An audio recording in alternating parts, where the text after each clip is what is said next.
Okay, one, I want to thank everyone for, we didn't realize this was a spring break, so we applaud your commitment and your dedication.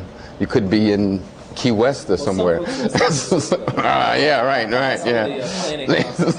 Right. They all have free trips. Yeah, so you could be on a junket somewhere.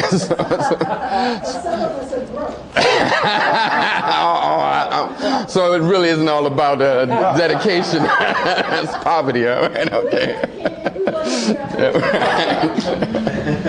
Okay, well, why don't we start out with, I'm Shakur Al-Jawani. I'm a partner at the Cooperative Development Institute. I focus particularly on developing cooperatives in inner city and urban areas. And I'm also the chair of the Co-op Life.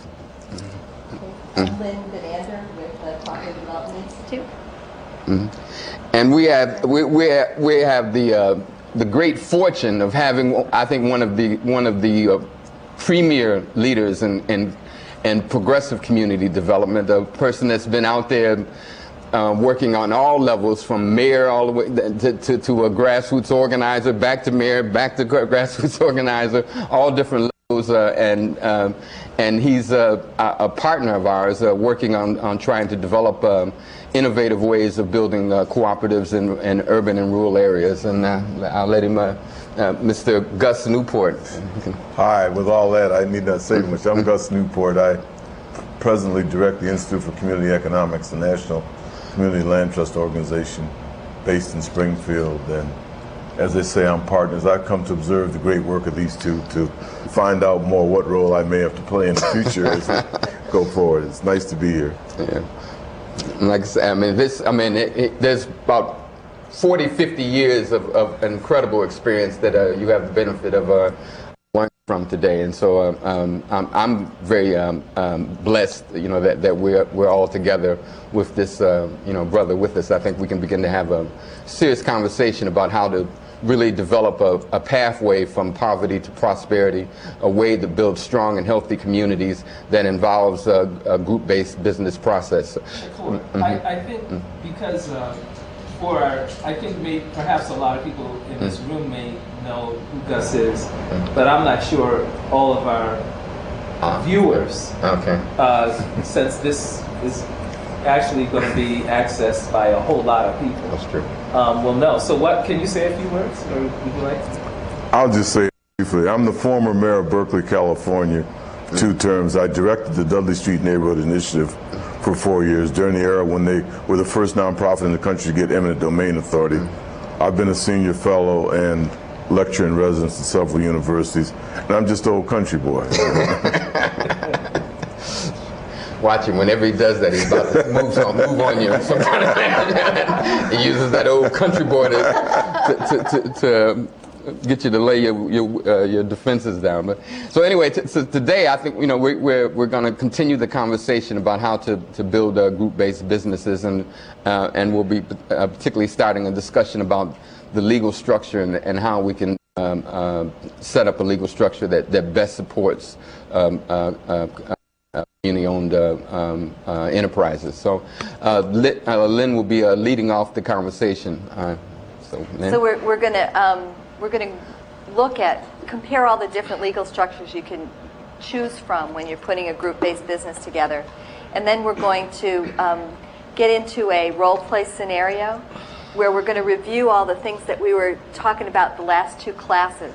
About, you've got a group that comes in and they want to start a business. How do you move through the strategic planning process, put a development plan together, raise the money that you need to have that happen? Just kind of the beginning nuts and bolts, and then looking back over that rating scale that we developed together to kind of evaluate this role play scenario according to those criteria that we established when we were together last time. And then we're going to wrap up. Shakur and Gus are going to talk a lot about what the heart and soul of these group-based businesses, which is their membership base, and how you connect with that membership base and make that membership meaningful and govern it in a way that allows members to stay in a very primary role, setting the direction, having this business meet venues rather than go off and be run by, independent management that's not really paying attention. What are the structures? What do you put in place in order to retain ownership and keep that focused on the vision and mission that it was founded to accomplish? So that's what we have today. How's that sound? Sound like we're on the right track? Sounds good. Anybody else want to? All right. Actually, I want to go. No, right here. This is good. What I'd like to do is look at the different legal structures using these ways of analyzing them. You can look at who's controlling the business, where does the capital come from, who's liable for losses in the business, paying the debts, where did the earnings go, how is it taxed, and how long is this business going to continue? Those are major points of difference between these different business structures. And what are some of the business structures that we could use to incorporate a group-based business? Do you know about how familiar are you with different legal structures? Has anybody worked through incorporating a business? So we're starting right at the right place. We're at the beginning. Kim? I have some ideas, but I don't know if we work with this structure, but as we talked about whether you be a corporation or a supplement, and there's some that are limited liability, then it seems like you could do a partnership, or no, not a partnership, but proprietary. And those are some of the things that And Jerome, you must know a bunch about this. Anyway, but so we're just going to look at the different kinds of businesses, corporations, cooperatives, different kinds of corporations. Now all of a sudden my tongue got tied. But let's start, and I want to just look at individually owned businesses. You've got one person, and just look at these things. Who's controlling? It's that owner. Where does the capital come from? The owner provides the capital. Who's liable? The person that's running that business. The profits, they go to that person. The taxes are taxed as that individual's income. And the life, it continues as long as this business continues as long as that person keeps doing it. So start kind of simple. If you have a partnership, the partners control it. The capital comes from those partners. The liability is both joint and several. That means they're individually responsible, but they're also together responsible for the liabilities of that corporation. The earnings are shared by those people. The taxes are taxed as those individuals' income. So if there's $20,000 profit and they each take 10, that gets added on, to their income. And life, it continues until they sell or dissolve that partnership. We're going nice and slow here. For a general business corporation, the stockholders elect the board. Stockholders invest their money, they elect that board of directors, and that board of directors is in control of that corporation. The capital comes from those investors in terms of the equity stock that they're putting in, and the corporation pays the debts. The liability is limited only to what people have put in, except if there's negligence, or sometimes the corporate veil can be pierced, but it's rare if people are operating in faith. The earnings, the profits are distributed back to stockholders based on how much money they put in. So if I have 2 shares, you have 1 share, I get twice as much profit as you do. And it's taxed both at the corporate level and at the individual level. So there's 2 levels of taxes that come in. And the life is perpetual until the board dissolves the corporation. Any questions? All easy so far? Yes? Is it impossible to resolve them? It's the existence of means that it's... Oh no, you can dissolve them. Okay. I mean, it continues until there's no. It's not based on one individual's lifetime or interest in that business. In an LLC, limited liability corporation, You've got the LLC members electing the board. You've got the capital coming from those members. Those members have a liability only for as much as the capital that they put in. So if you invest $1,000 each and there's a $200,000 loss, you lose $1,000. You're not liable for the rest, again, except in rare situations. The profits are shared with members of that LLC. The taxes, it's taxed as a partnership. So whatever money comes in, there aren't two levels of taxes, again, as the corporation had. It's just the money's distributed amongst the members, and the members pay it as if it's their personal income. And again, it continues on unless it's dissolved. Questions so far? What do you notice so far? Anything new? Or it just makes sense? I think I'm trying to compare the partnership to the limited liability. That it's taxed like the same as a partnership, but the distinction would be two, or it could be a number of partners, or at what point? I guess I'm trying to get the distinction. With partnerships, it's usually fewer people. LLC can have more generally. The partnership is controlled by the partners. LLC is controlled by the board. Well, it's controlled by the members who elect the board. Usually with partners, you have a few enough people so that you can control it directly. And feel free to correct me if anybody has other information. In all matters of law, if you ask, 6 different lawyers, you'll get 6 different opinions. But if you have a cooperative, it's again owned by its members, controlled by its members. The members put in the equity, and they're liable only, again, for the equity that they've put in. The profits are shared by members based on patronage, which is different now. It's not based on how much equity they put in. If I put in $2,000 and you put in $1,000, and there's $100 to be distributed in profits, it doesn't matter how much I put in and how much you put in. It matters how much I used, how much I patronized that business. So if you bought twice as much as I did in our little consumer co-op, you get twice as much profit. So it's based on use of the business rather than on equity. No, it's for any. So in a worker co-op, based on how much you've worked. If you work full-time, I work half-time, you'll have a larger share of the profits. In a farmer cooperative, if you've brought twice as many bushels of squash as I did, you'll have a larger share of the, independent of how much equity you've invested and I've invested. There are some cooperatives who have a more complicated patronage refund system that does have some portion that includes how much equity I've invested and how much equity you've invested, but it's in order to not violate the subchapter T IRS code for cooperatives. There is a small portion of that. Most of it's got to be based. The earnings, profits have to be distributed based on how much we're using our co-op, rather than how much money we've put in. The taxes are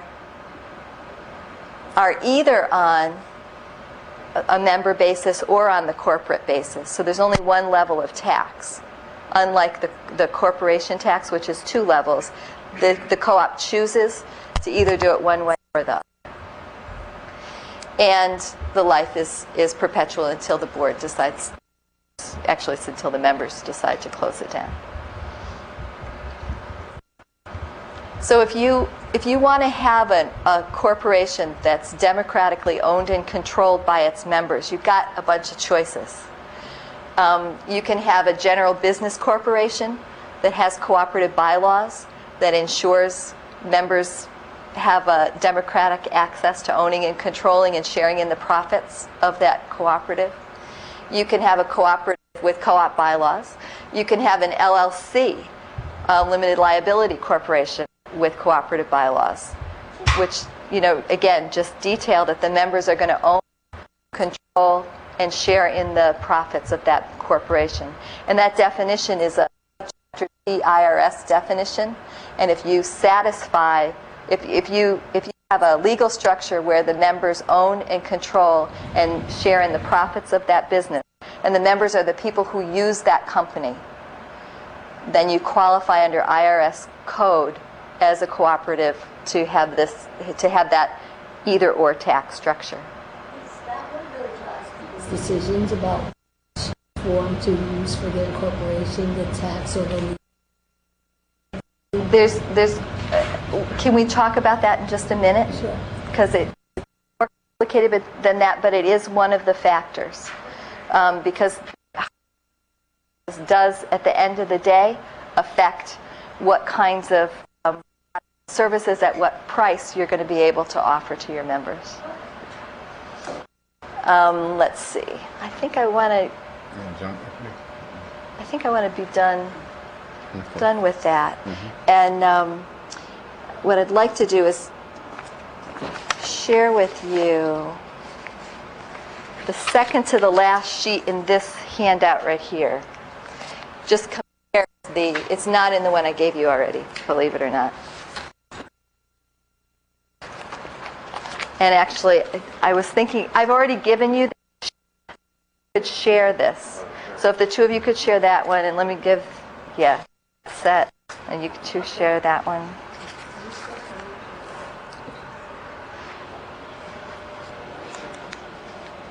We're just trying to do this as complicated as possible. This last sheet here compares the different legal structures. And it talks about how expensive it is to set up. But you can also have nonprofits that are member owned and controlled. So that's not even up on that slide. So this slide talks about the different options we have for incorporating these businesses, how expensive it is to get them started and maintain them, how easy it is for different numbers of people to have access to the governance process or what's legally allowed by the statutes. I can't actually see. Yeah.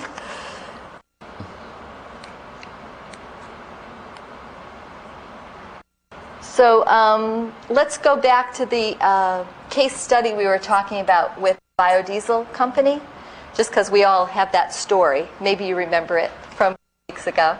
It's kind of a long time ago, actually, now. But when you're thinking of the biodiesel company, what structure do you think would be the most, what structure would you consider?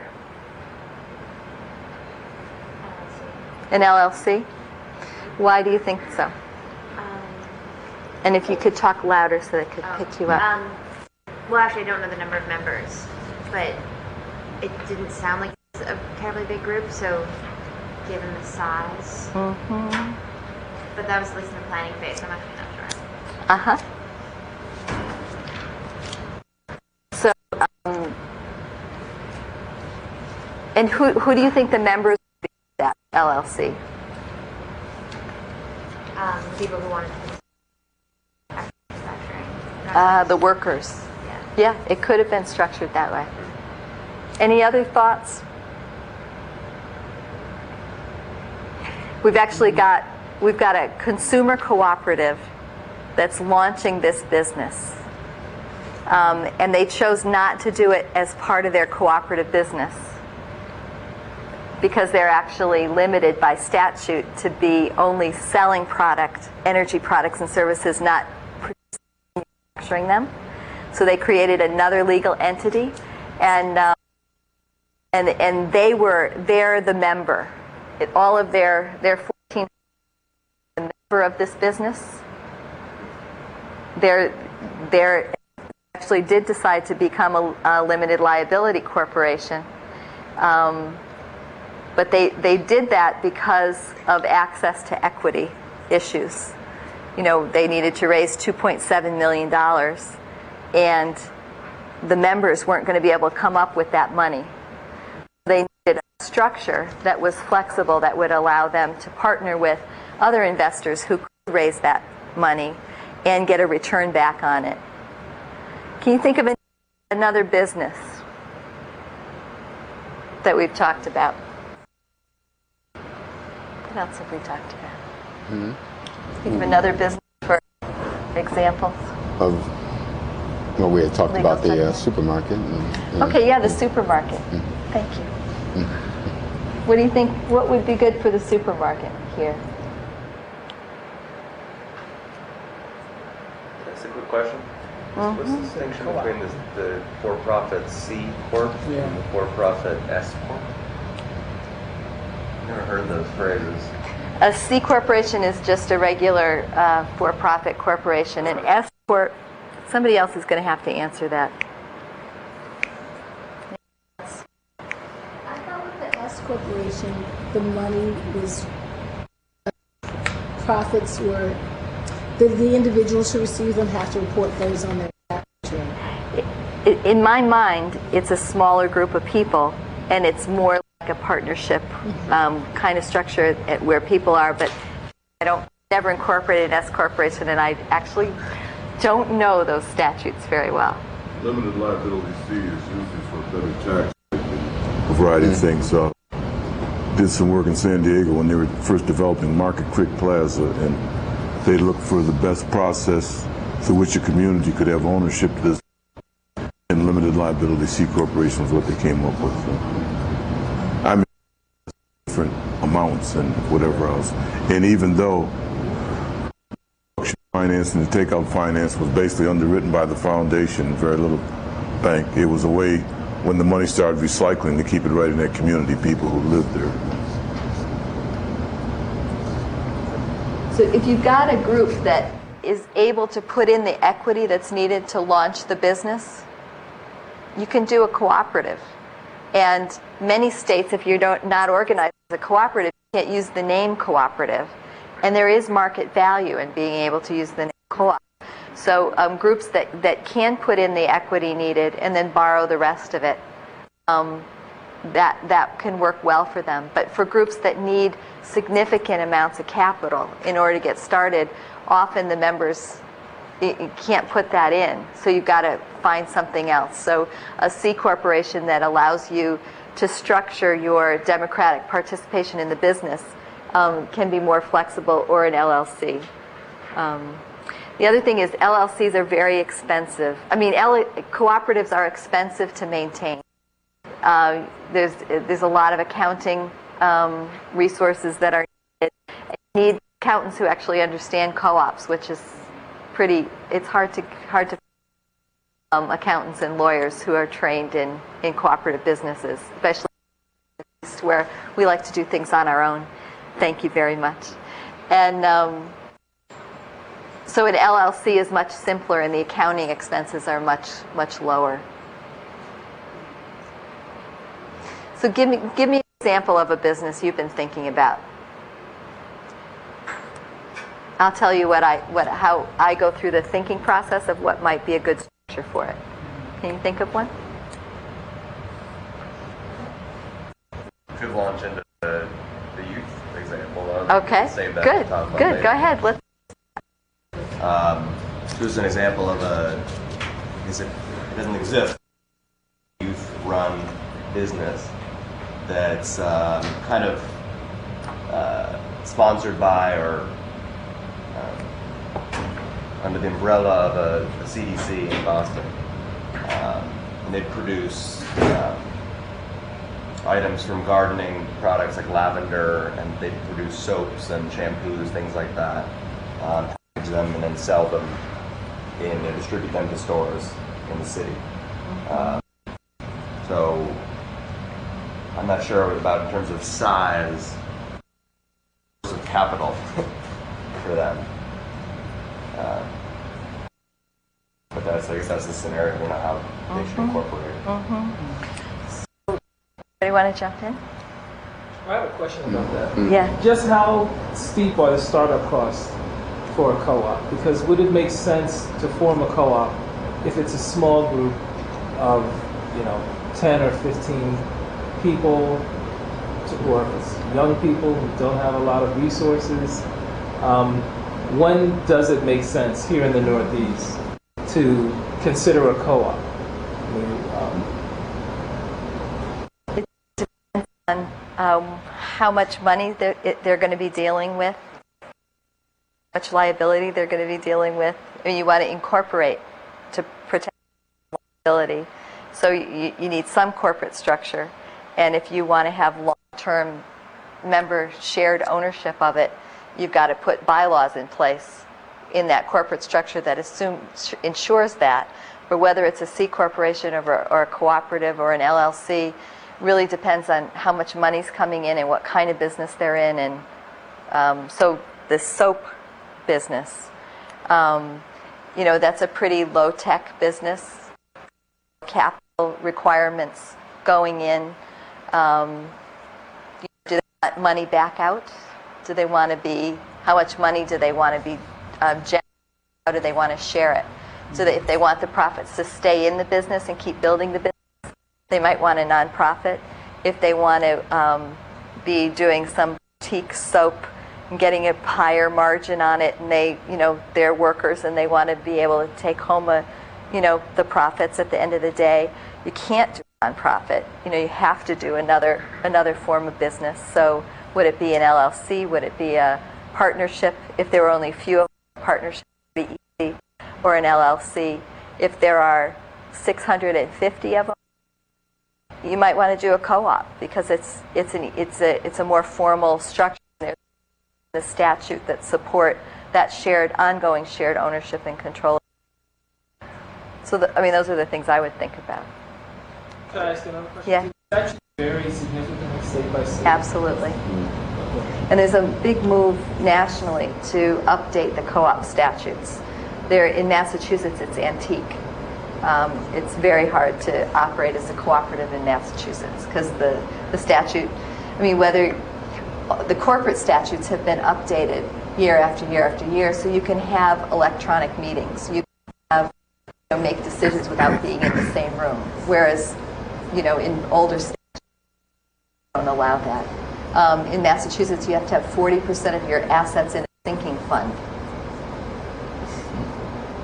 You know, businesses really don't operate in that way. Sinking funds. When's the last time you heard of a business building that into its pro forma? So yeah, it's a problem state to state. One issue I was thinking about with this youth example is that, and maybe it applies in general, is how do different structures deal with membership that as it changes?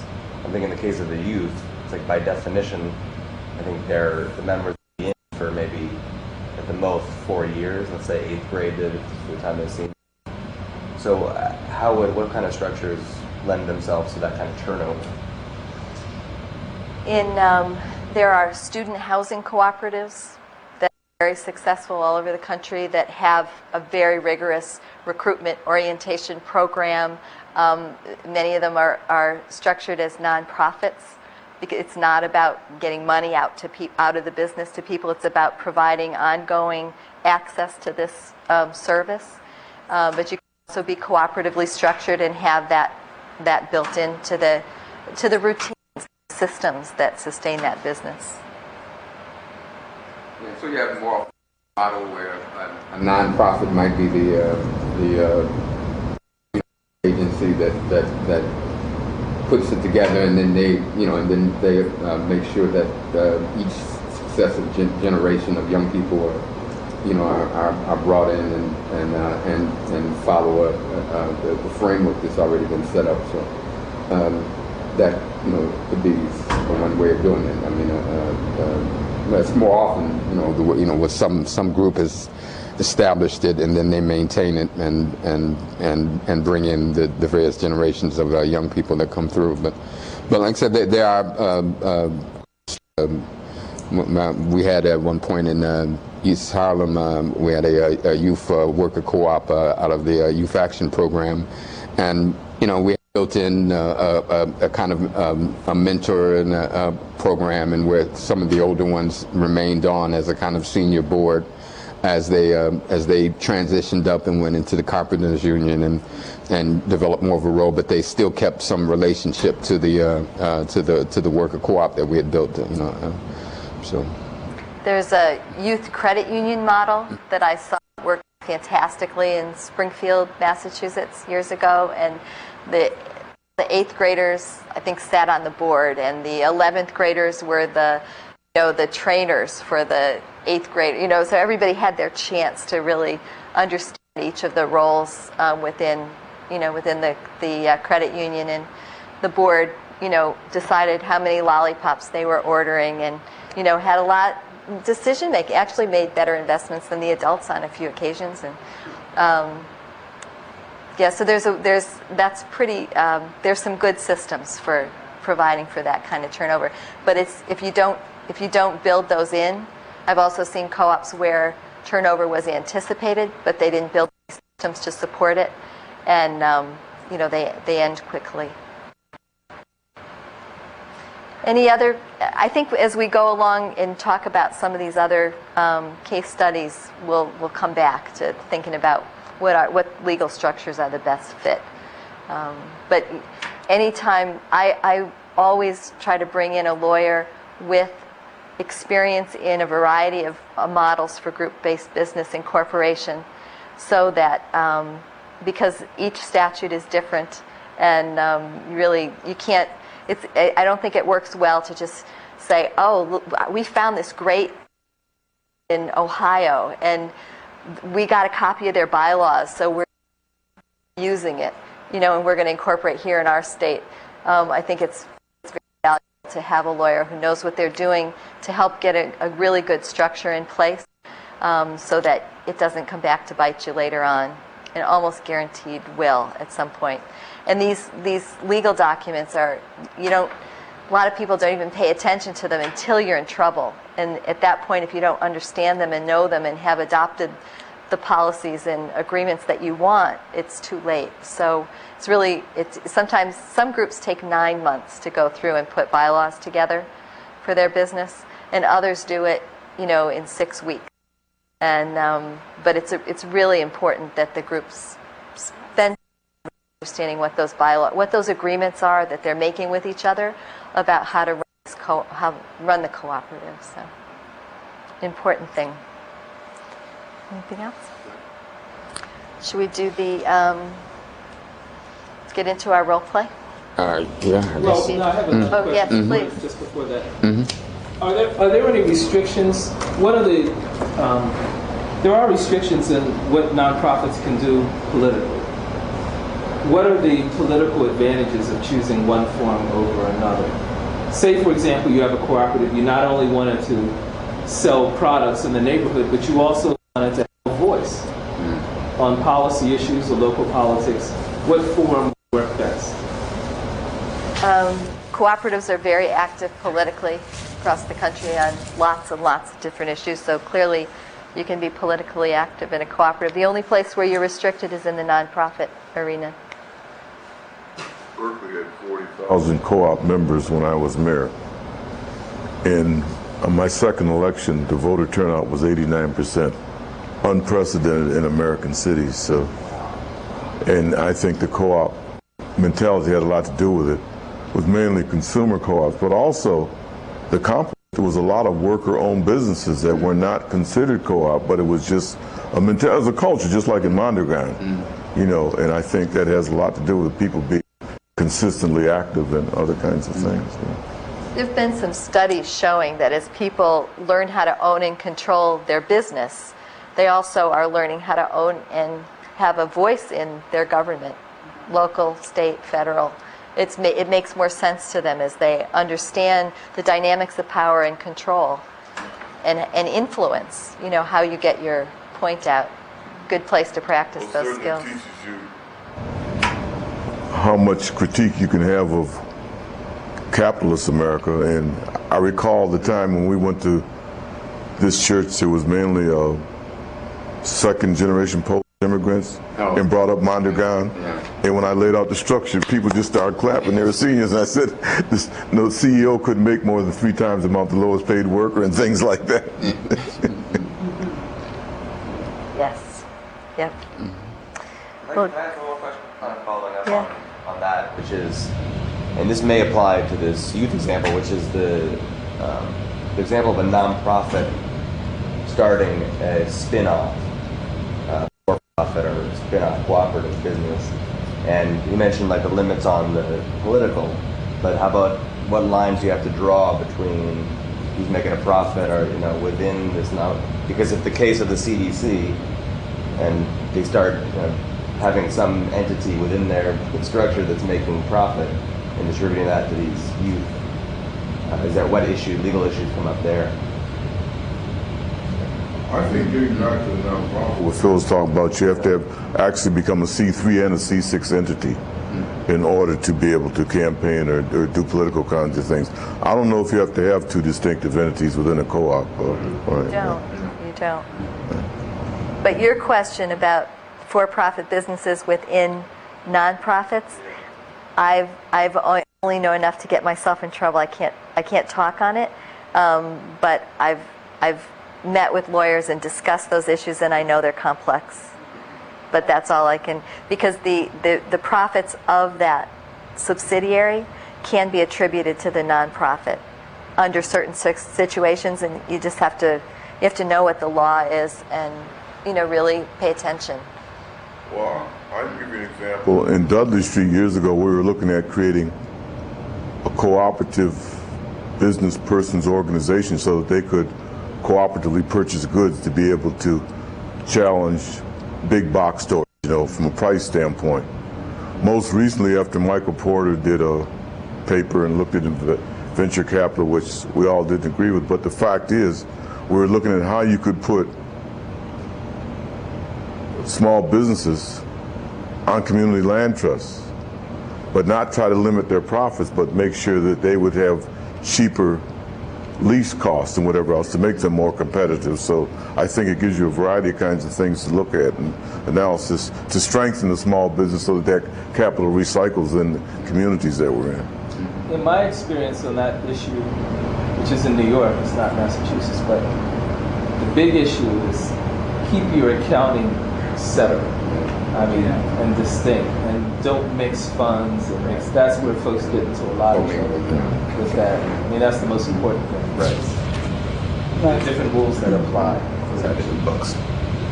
Yeah, I was just going to say, just from my experience of working with the federation down south, and we had many cooperatives that we were, actually, funding, to get started. But it was never, that issue just never came up because of first, the accounting was always separate. But it seems like with our catering cooperative, that was going on. By the time I had gotten there, it had been going on for at least about a year and a half, and the agreement was that the federation would subsidize it and support it for a period of about 3 years, and continue, to pay the cost of getting the materials just so that they can get started, and just do it that way. But it was never, a conflict between the two, because it was kind of understood that this is what this organization was set up to do, was to start these businesses and to get these things going. So it was never, an issue. But I don't know. Hopefully, I don't think the CDC should have any problems either. Yeah. And I think the rules for nonprofits are changing right now as we speak. There's a big move to crack down and to interpret things in a more rigid way. And I think we're going to see more of that. So our past experience, I think, will be an indicator, but I think we're in a new world at this point in terms of the limitations on nonprofits' ability to do a lot of things. Which speaks to the need for policy and politics. I mean, that we need to be, while the cooperatives, a number of cooperatives have been very politically active, the cooperative movement as a whole hasn't been as politically active as it should be. And that's one of the things that a lot of us are trying to do something about. In fact, I told you May 2nd we're going to be having a seminar in the Bronx to bring together regional cooperative leaders to talk about putting together a public policy platform, so that we can begin to, because a lot of times we haven't worked as a movement as a whole. The rural electric, they do great work for rural electrics. housing does great work for housing. Credit unions do their thing. But we haven't looked at how can we all, cross out those silos and come out those silos and cross sectors and build that power across the board. I mean, like I said, if you look at 10,000 cooperatives in the Northeast, and the millions of members and people that are affected by us, that's an incredibly powerful movement. So if it's brought to bear, and it's going to have to, like I said, because there's some very scary things beginning to happen in terms of some of these rules that will make it even more difficult. And when we use the word cooperatives, we use it with a small c. I mean, any business that's democratically owned and controlled by its members who are using that business. So we don't care whether it's incorporated as an LLC or a nonprofit or however it is. It's about whether people are cooperating to democratically move that business forward to meet their needs. And so, ready for we need a couple volunteers. We're going to do our case study where I'm going to, not case study, our role play. I'm going to be the client, the consultant with one or two of you volunteering to work with me on our consulting team. And Shakur's going to be the client, and with one or two of you volunteering to be the client. And we're going to be working in a community-based nonprofit that has organized a couple hundred block clubs, and funding has been cut to support their ongoing education and organizing efforts. And they want to start a business that's going to generate income to support their work. Got the idea? It's a familiar scenario all over the country. And any volunteers to be a consultant with me? All right, great. You want to be a client too? So how about if we have We want an audience too. Well, I'm thinking I'd like some observers to kind of take notes and say, at this juncture, I'm thinking maybe it would have been good to ask this question, or, to kind of make a note on what's going well, and maybe even interrupt us from time to time and say, how about? But you're welcome to do whatever. And I'm. Did you have enough people? Let's have the consultants at that end, the clients at this end, and you're welcome to do whichever you guys would like. Observe, participate. So you sure you don't want to ask? You have room for me. Say again? You sure you don't want to be on the stage? I don't know. I heard this one. Whatever you want. Oh, you heard about the last I've been up in so many meetings named after I never Are we going to all role be? either. So the reason I put this packet together difficult. was for us to use as consultants with our group.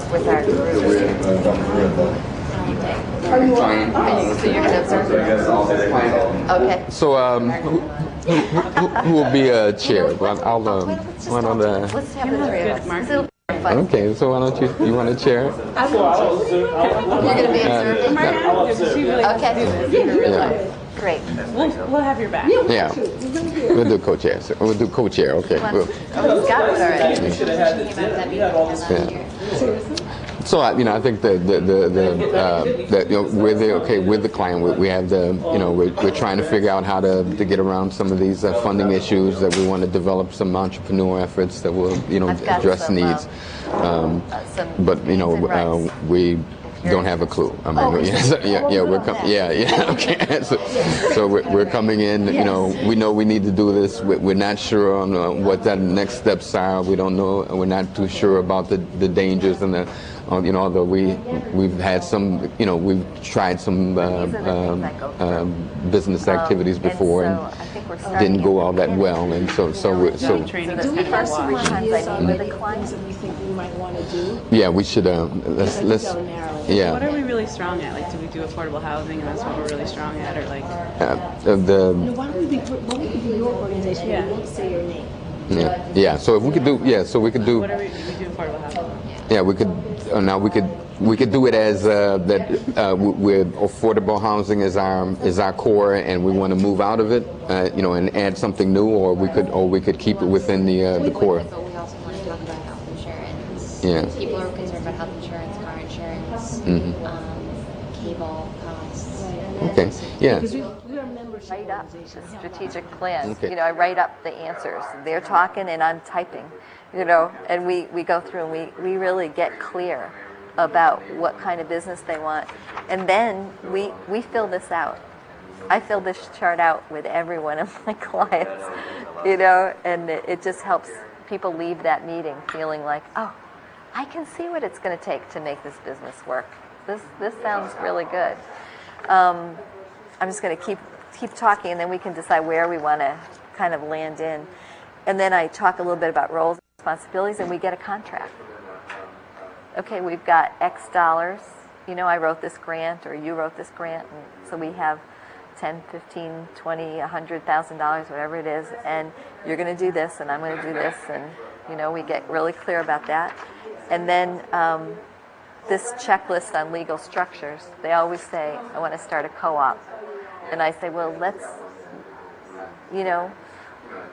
talk about that later. Once we've done the strategic plan and you're clear, we go through and do this checklist.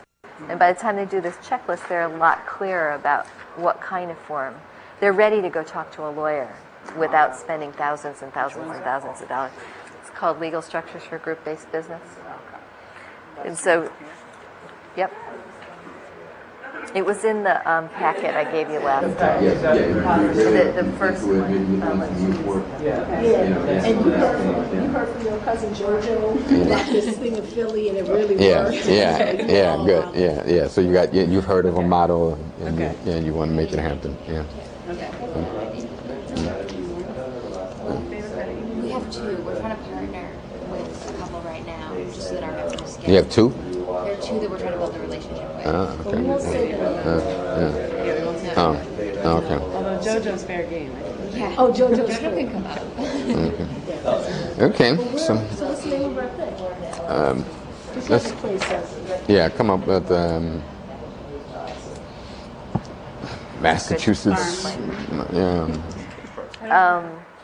So anyway, once we finish the business, strategy, then we get to talk about legal structures, and we bring a lawyer in once they're really clear.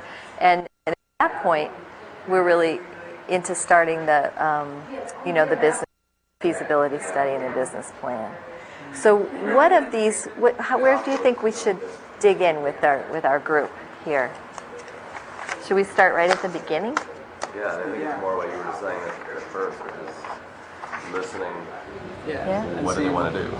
And seeing what ideas they have, if any, for, in the card you said something about they want to start a business to help them fund some of their projects, learn about what their projects are, and see what type of business can be compatible with what they're already doing. And as consultants, what models do we know of that can work for groups like This whole legal this? structure thing? Or in terms No, of- in terms of businesses.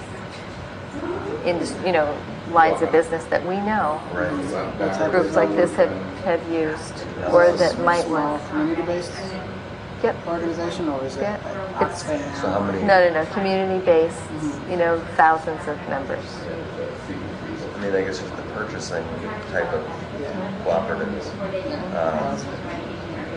And one thing I'd be curious is how much time and commitment they want to put towards the business, because I feel like for the purchasing, maybe that's more doable if you have people that have a lot of other things going on in their lives, Yeah. their jobs, and what else. So that might be a place to start. I'm wondering, on this checklist that we put together last time. So that's the one that I missed. That's the first day, right? No, this is This is the second day. This one is the one that we wrote together. I handed out the second This one day. the first. I thought you went through it the first time.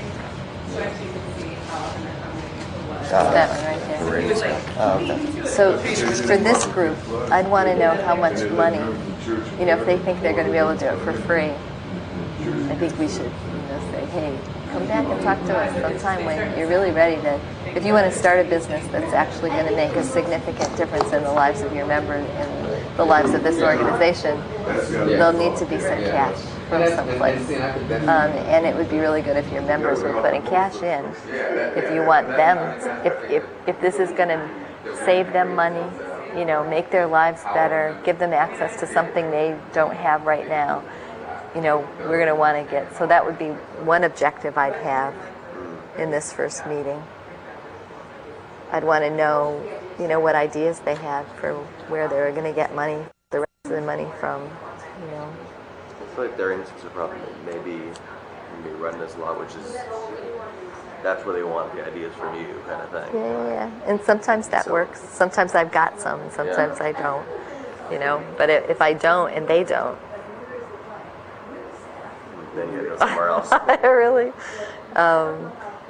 And then, you know, the feasible business models. So there's Privatization. I think there's a problem with that Yeah. in itself. Because you're inviting people to a party that you went and bought all the decorations for, you laid out the table, you do everything for, and it seems like a lot, somewhere along the line, you're not going to have the real membership organization you want. You're going to have you running this thing that people partake of. Well, then that's one of the things we'll talk about later. I mean, you have to be prepared that plan may radically change, you know, and are you prepared to handle that? I mean, you know, because once folks come in, then that party is going to change, you know what I mean? And so whether you, no matter how well you thought that, you know, the party is arranged, it's still, you know. But if that's what you want, I mean, even if you want that, because sometimes I think we want people to come and do stuff at the party, and they're like, it's your thing. What am I getting out of it? They're just looking at it. And part of it, you know, is how do you turn those things back to them, and what do you want out of it? You know, I mean, you know, let's talk about it. There's a lot of those. There's a lot of those. How does that work? Yeah, how does that work? I mean, would you just go through like South Central Bell and say almost every town has franchise power, and under their state laws, state constitutions. And in fact, in Barnstable County, there was an example of a cooperative in which the mayor of a town used the franchise power, and that allows the mayor to say, okay, everyone in this town is a member of the co-op, and you get a notice, and unless you check off saying, I don't want to be a member, then you're automatically incorporated as a member. That's a powerful tool.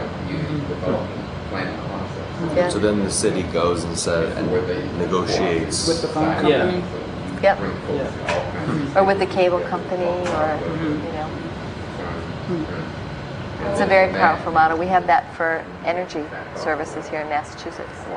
If the town decides to form a municipal energy cooperative, then people opt out. If you eliminate all the marketing and member acquisition costs. It's really quite amazing.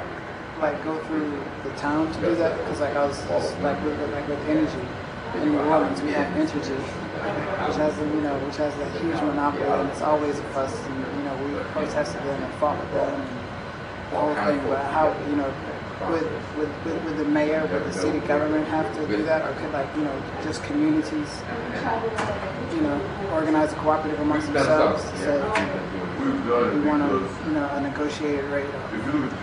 Cooperatives can do that. You just don't have that municipal member acquisition technique, which saves you a huge amount of money. But that's how cooperative get to the place that it is. But if you 10-year segments and then you categorize it, it begins to show a pattern. But it also reflects failed public policy and a variety of other things, which we usually wouldn't think about. The other thing is by taking people wherever they are and letting them get in. People often feel, especially working class people, intimidated.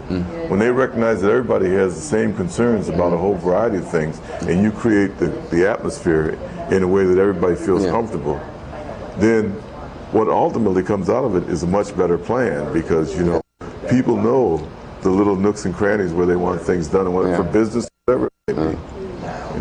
And you know, like I said, I mean, wisdom on how to recruit more members or get more folks involved. That, you know, that doesn't have to come from a college professor. It may the lack of easily come participation from you know, the woman that runs the beauty parlor on the corner and knows everybody and everything, you know, in that neighborhood. We need to do it all across the country now, because people have gotten so turned off they don't even participate in the political arena. Look at what it got us.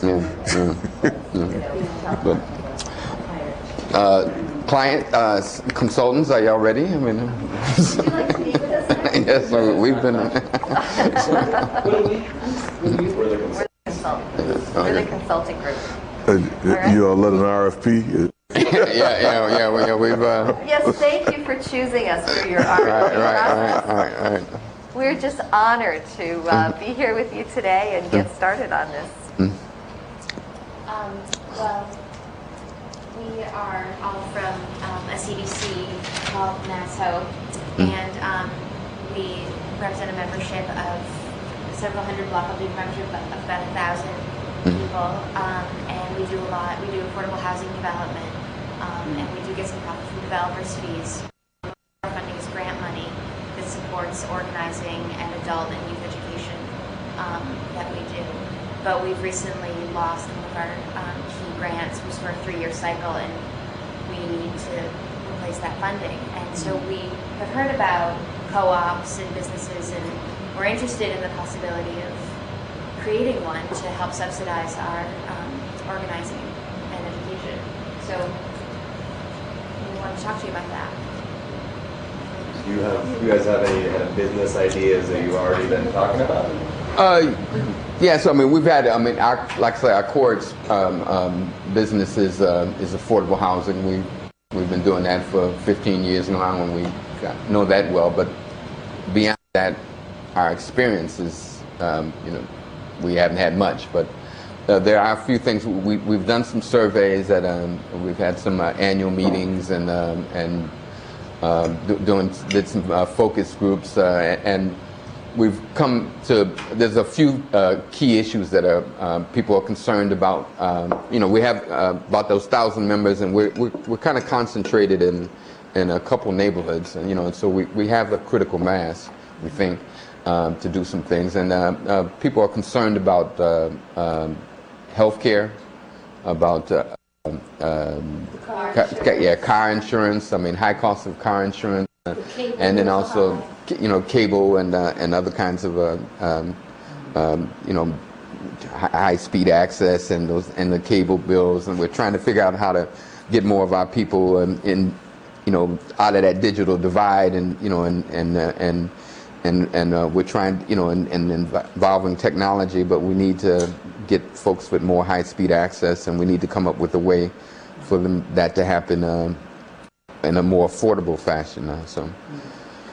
Just one quick question, just so that we know, because it would determine, what type of business that you would like to pursue.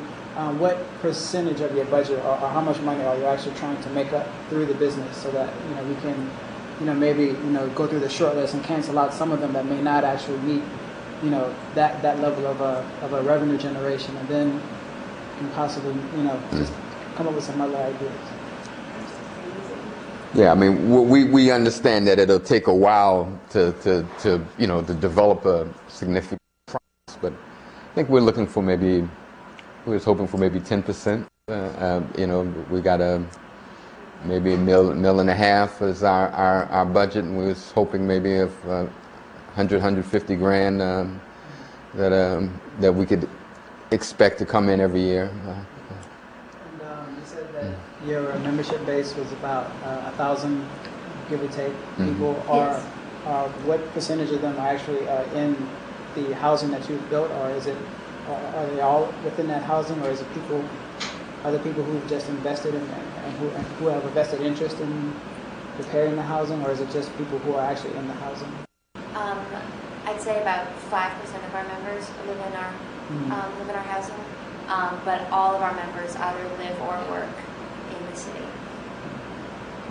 We are involved in other initiatives. I coordinate the youth program with the CDC, and we've got a lot of young people who are making decisions. They're on a youth commission, and they're advising the mayor on some city issues that affect young people, and they've got a lot of ideas. They're really fired up, and we've had a lot of struggles just supporting the ideas that they have, and the funding is really tight, and the CDC always has to reprioritize, so it's hard for the youth program to maintain consistency, but they have a lot of ideas, and they're also really interested in business models. And my cousin JoJo in Philly is running a youth program too.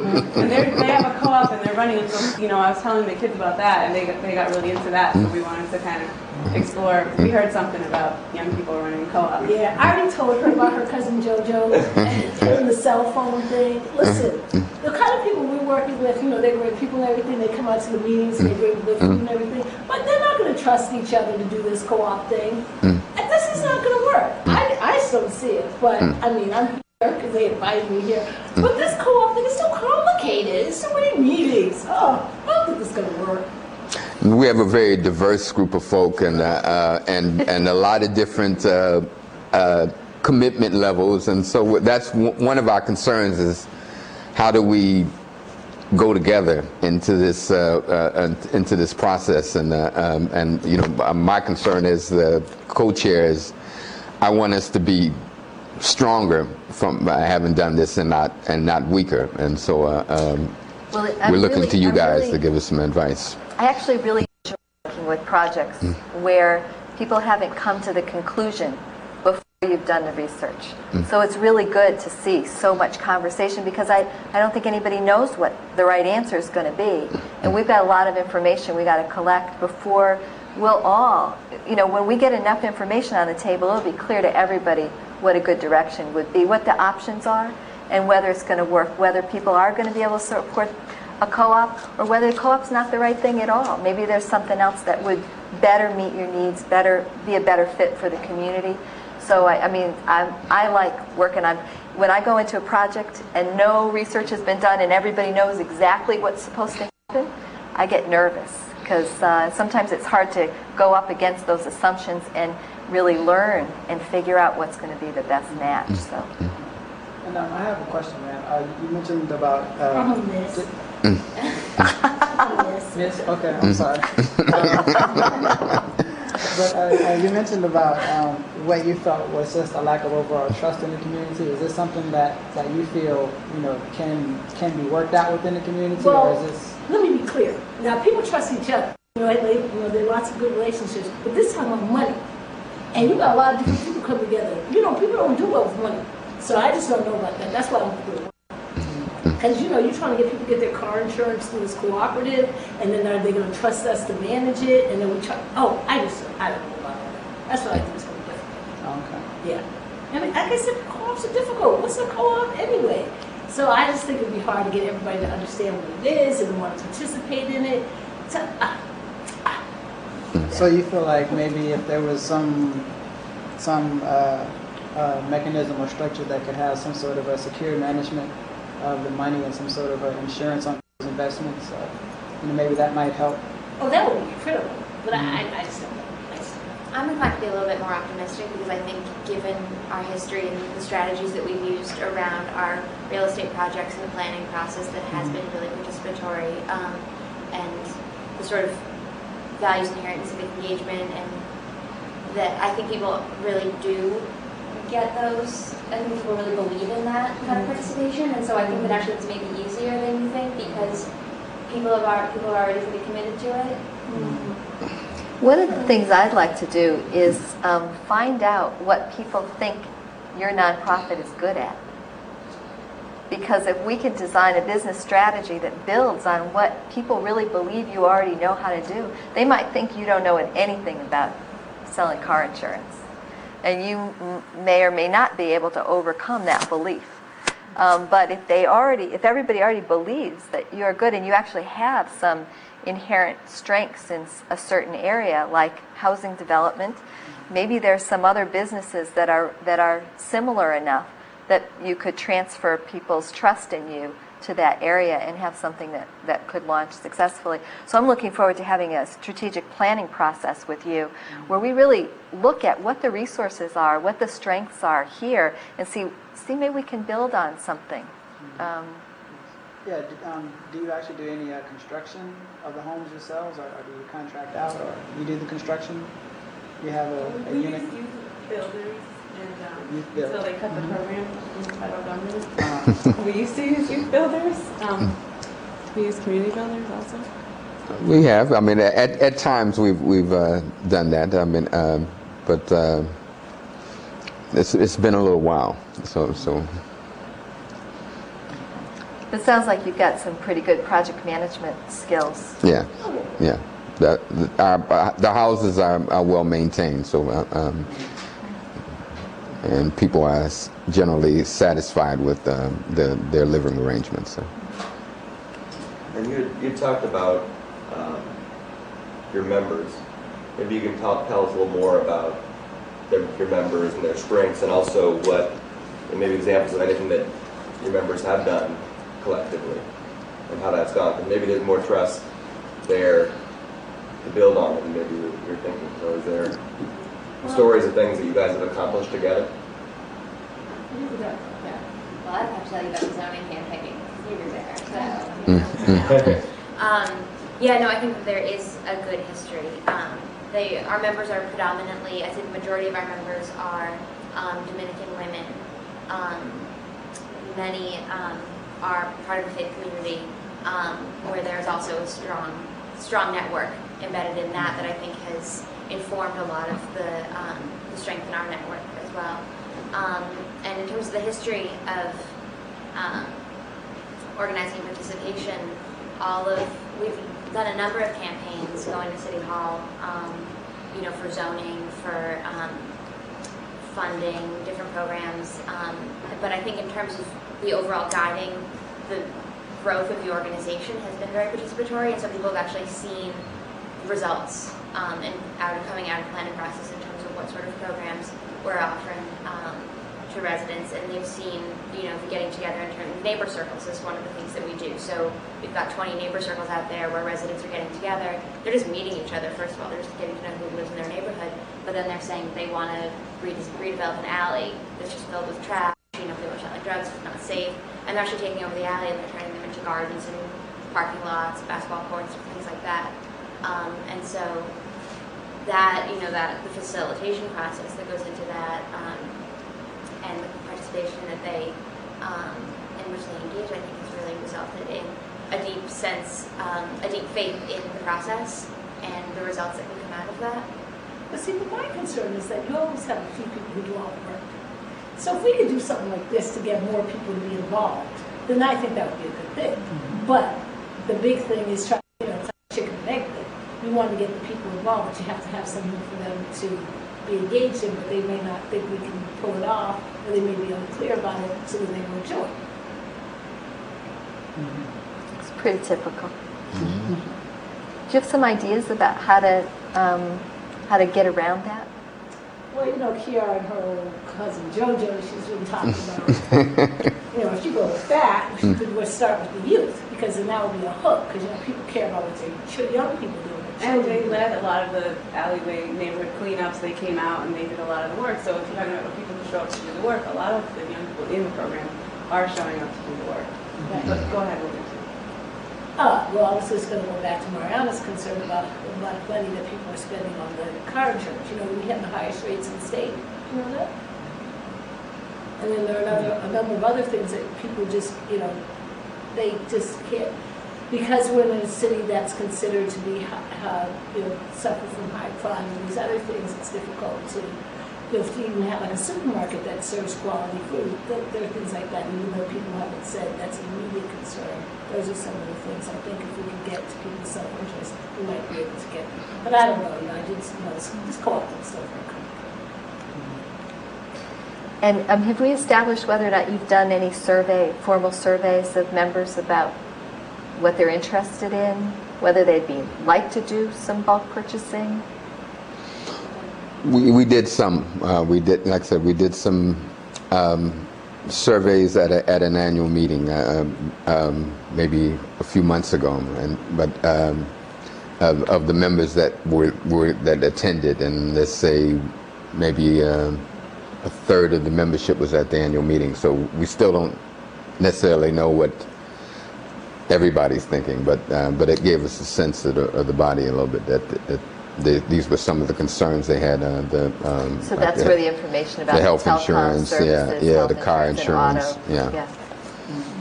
I have a question. But I mean, would we need to do more? I mean, and how would we go about it? Do y'all have the tools to make that happen? Absolutely. For you, we have it. We got some tools. I had a question. Going back to the youth build program. How long was that going on, and about how many youth do you think went through that? And the team leaders, the project leaders who were leading the construction, are they still in the community? Or are they members also? Or? Well, some of the graduates of the Youth Build program have gone on to become staff of the youth program. So we have a few in-house that are keepers of some of that history, and you can talk more with them. And also we've tried to keep excellent records on where all of our young people have come through. But I think we ran the program about 7 years, and we probably had, at any given time, we had 20, 30 late teens, early 20s young people involved in the program. So maybe 50, 60 a year for 7 years, pretty steady. And it was pretty devastating when that program was cut, because it was a way for us to involve kind of older young people and who were real leaders in all of our projects. So. But I want to know, how much staff is this going to take? Because we're almost at capacity as it is now. So I'm just wondering, because this seems like it's going to take a long time. We're already talking about strategic planning process. That's going to take a long time. What do you think about that? Why don't we get into just some planning? And if you could go to this development plan sheet that we handed out when we came in here.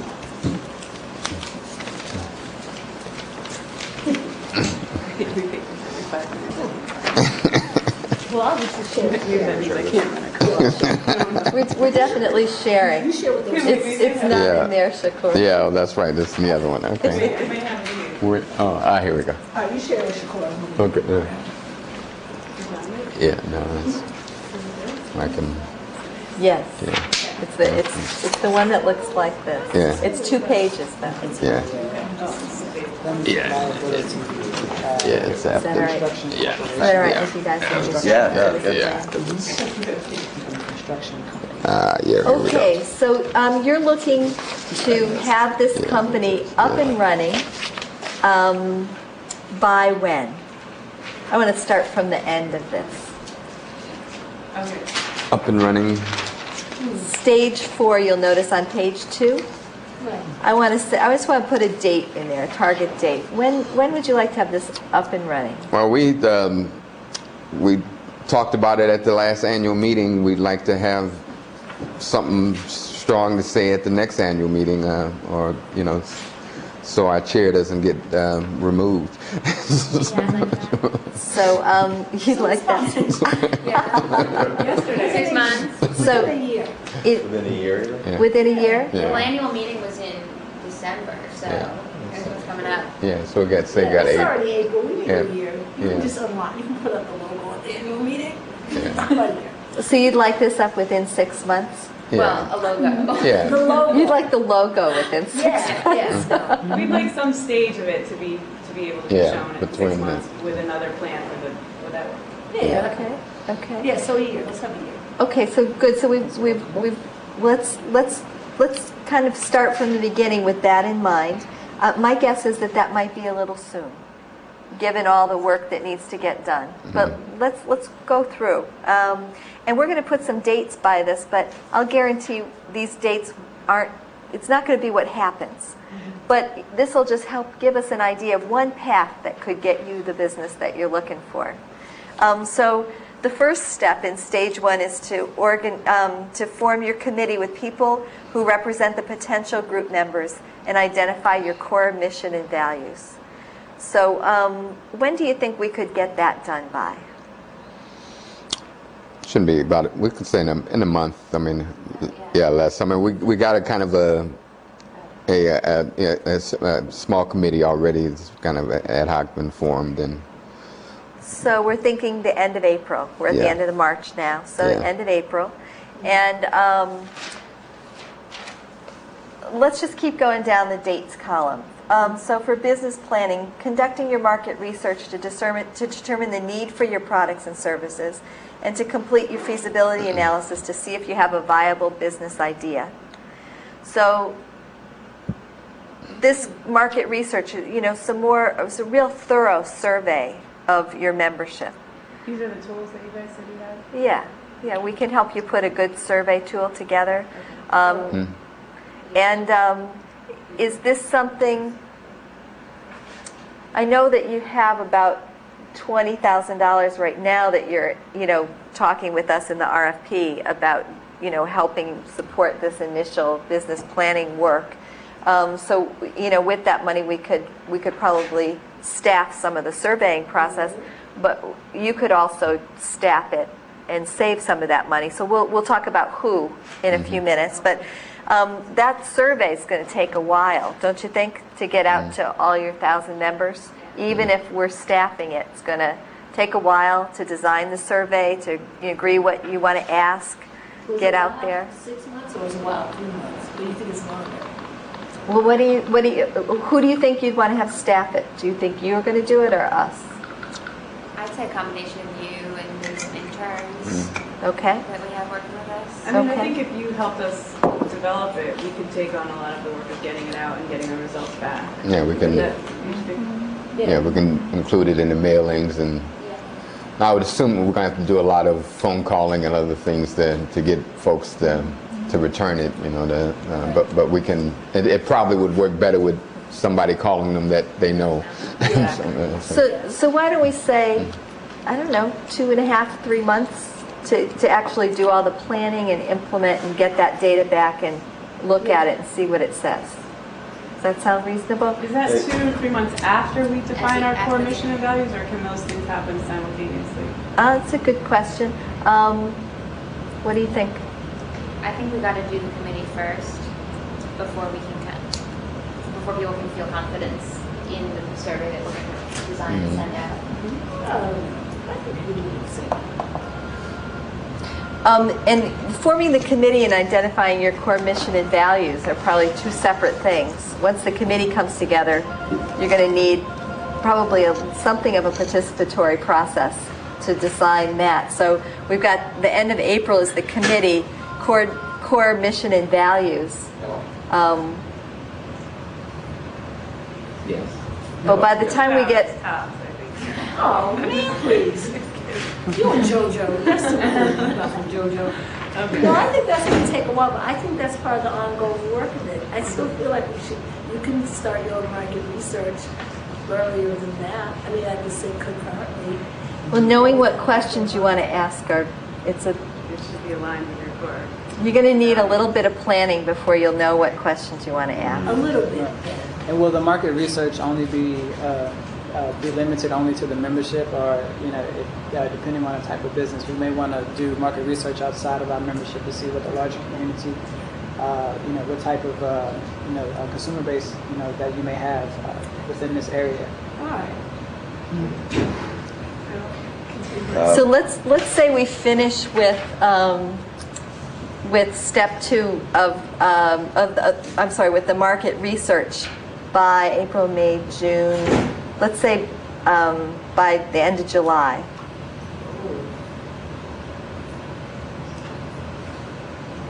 So is your advice that by the end of April we will convene the committee but not necessarily identify the mission and core values for another month? Well, when could you have that meeting together? Since you don't know who the people are yet and you don't know when they're available. It's going to take at least 2 weeks, right? Right. Okay, you want to say the end of June instead of the end of July for the market research? No, I'm saying by the end of April we have convened the committee for the first time. Yes. I would say during the month of April there's going to have to be a lot of one-on-ones in order to get people to buy into this idea. Yes.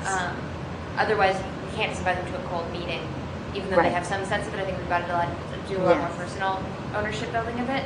So if we just have the first group meeting at the end of April, how long would you say we would want to allot for the process of building the mission and core values? Well, I'm thinking, given the fact that you already have this group together, you're already an entity and there's already a common bond. We could design the market research to also, within your membership, to help us understand what the core mission and values need to be, vision and values. and the core product. So I'm thinking that in your case, it might be good to combine those. What do you guys think? Yeah, that's a good idea. I mean, how many of your core members do you see participating? Like, what do you feel like is the initial interest? By the end of April, how many people will come to a meeting? Yeah. I'd say 15. You need to be part of your core committee, 15? Yeah, I mean, I think that the interest is a lot more widespread, but in terms of who's going to come to a meeting to really dig into this, I'd say we've got 15 people who will commit. And in your experience, does it work can it be flexible enough that that committee is not finite, but that people come in, you know, as we're doing the market research or as we kind of narrow our focus and our values, like, does that committee have to be there at the beginning and stay that way, or can it be flexible and can people come in and out based on what we're doing? I think flexibility can actually be a benefit, because you may have some people who do come in and have a motivation to do certain types of projects and not others, and some people who may have skills in certain areas and may not be in others. So I think that type of flexibility you can get, you know, a broader mixture of skill sets and interests and motivations within your committee that can actually push you forward. So I think it's a good idea. And I think we would need to have a core and people feel like they're dedicated, because otherwise we can't have them be dedicated. Having continuity in your planning group that would continue on to be the first board of directors, a core group. And I agree, having, you know, other people come in with skills and, you know, and interest. And sometimes you might want to call a huge meeting.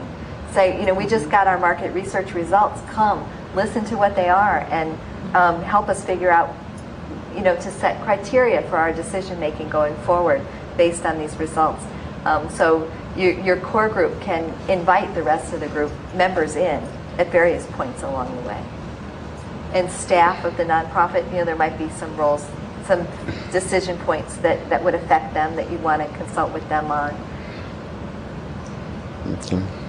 So I think what we're saying is we're going to combine the core mission and values research with the product and service research, and, you know, get input. But I think also to go into the larger community if there's some telecom products or automobile insurance products that you're interested in, to see how wide a group might be interested, and see this nonprofit as I'm sorry, I forgot your name.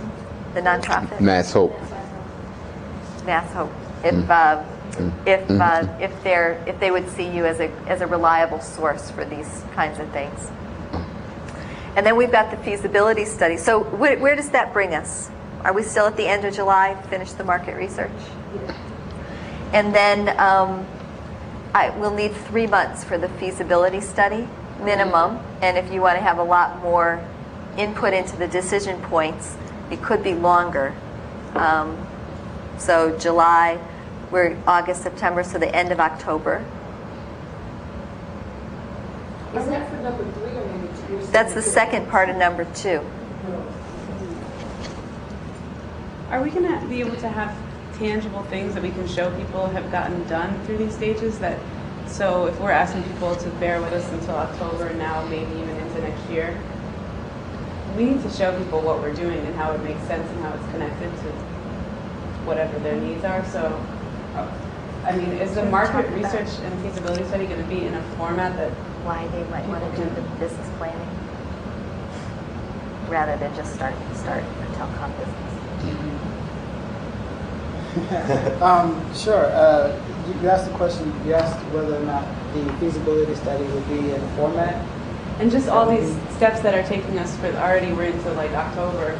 Are there going to be things along the way that we can show people to keep them engaged in the process? As a matter of fact, I think you know, the business plan and the feasibility study itself. I think, you know, that once these steps are completed, that, you know, calling a meeting of all your membership together to discuss this business plan. Because I think, you know, having, you know, more than one business plan, more than one option of what type of business or what kind of idea that you would like to do, and presenting that to your membership could be a very valuable tool to actually get participation from them and finding out what will work best for them.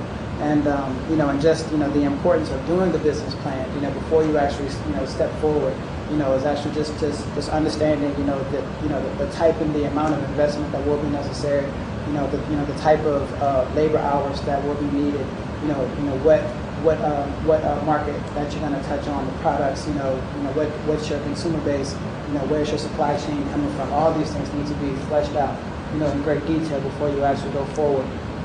And all of those things, again, calling a meeting with all your membership and presenting that to them and actually having them participate in the discussion of what will work best for them, what's going to be feasible, and what they want. I think it's a great way to keep them involved and to show them step by step how this process is going on. And it's just a great learning tool.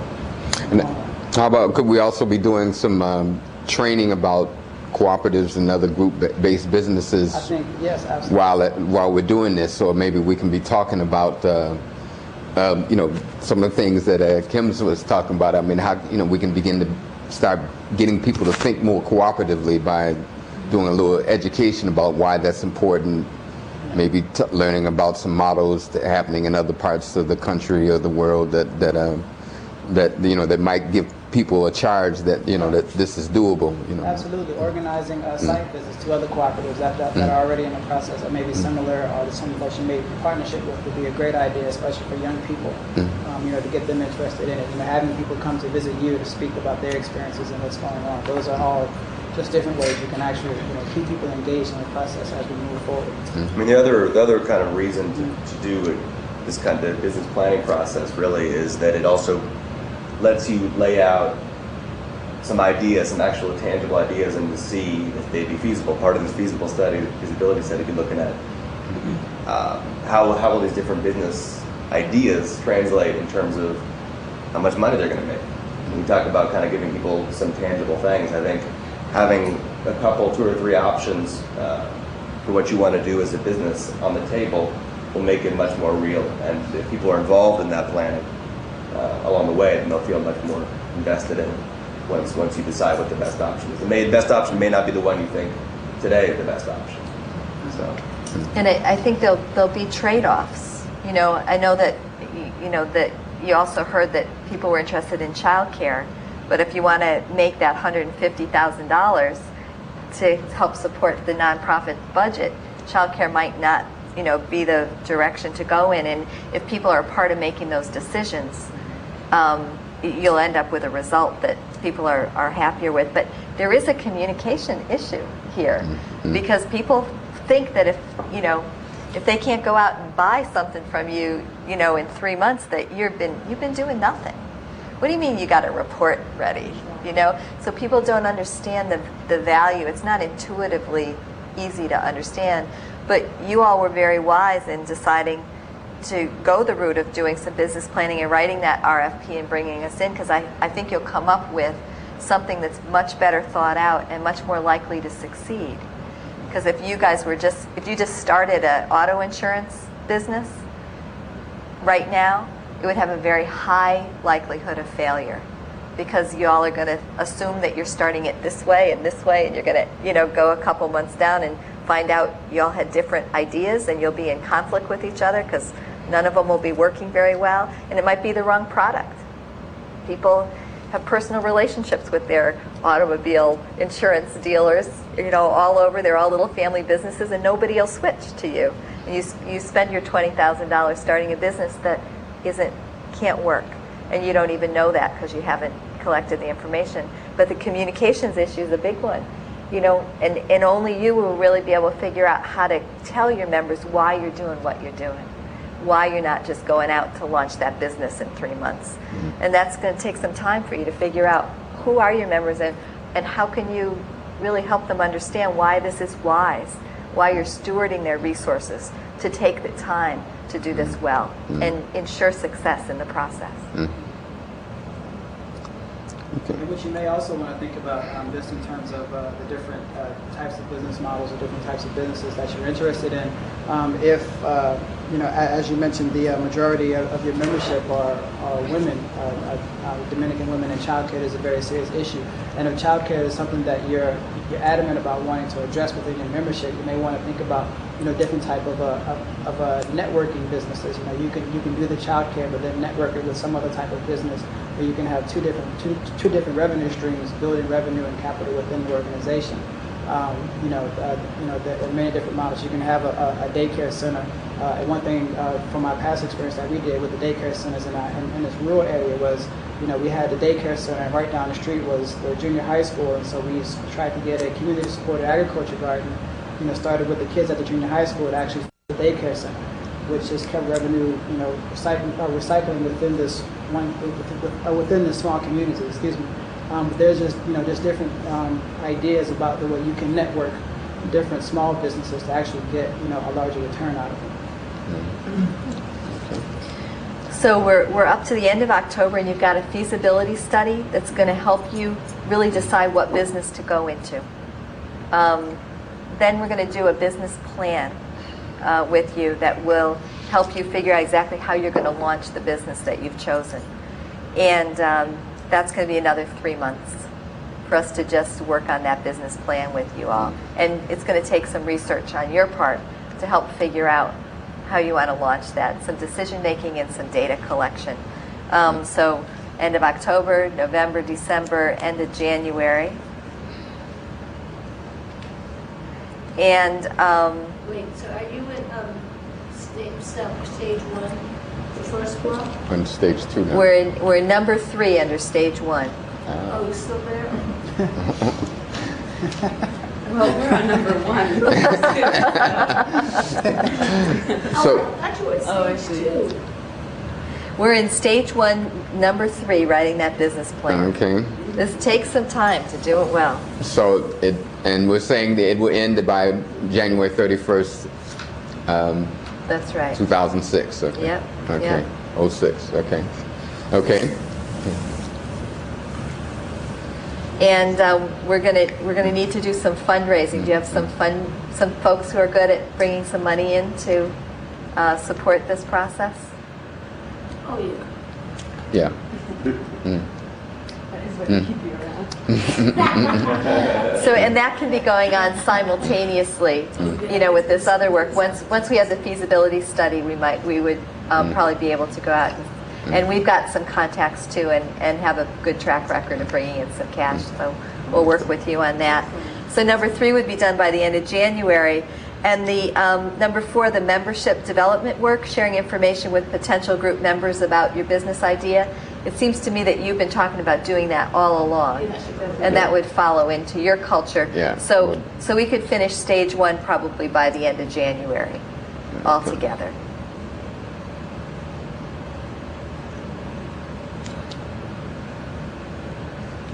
Oh, you know what? I misspoke. I'm not reading well. We would finish number 1 by the end of January in stage 2. You were right. I wasn't reading it right. Yeah. Because the business plan is number 1 in stage 2. Oh, okay, good thing. Yeah, I apologize. Now the OD. So then the organizational development piece.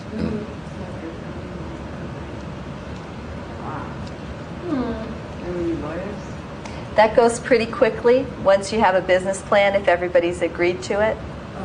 I've worked with some groups, though, once we finish the business plan, it takes them, a couple months to actually tweak it and get comfortable and decide to go forward. That's you? Yeah. So that's 331? Yeah.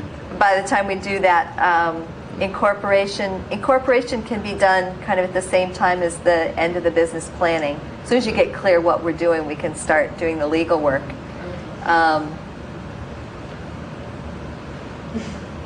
See, it seems to me maybe by the end of February for number 2 under stage 2. Okay. And so let's say we need to have 500 people signing up for whatever it is you need to buy. We won't know what the number is till we're finished with the business planning process. But let's say for membership development, you need 500 people signed up. How long do you think it would take you to go out with a really, firm offer to your members? And when can we start? End of February. You want to be incorporated. You want to, have those things You done. can use like the market research and the feasibility study as like, if we did this and this, would you be a member? Like, can we use that to? Yeah, you then can we go just back to those and people. secure? So if we do that, if we structure that earlier stuff right, it might not be so long to secure the 500 members. I'd say till June.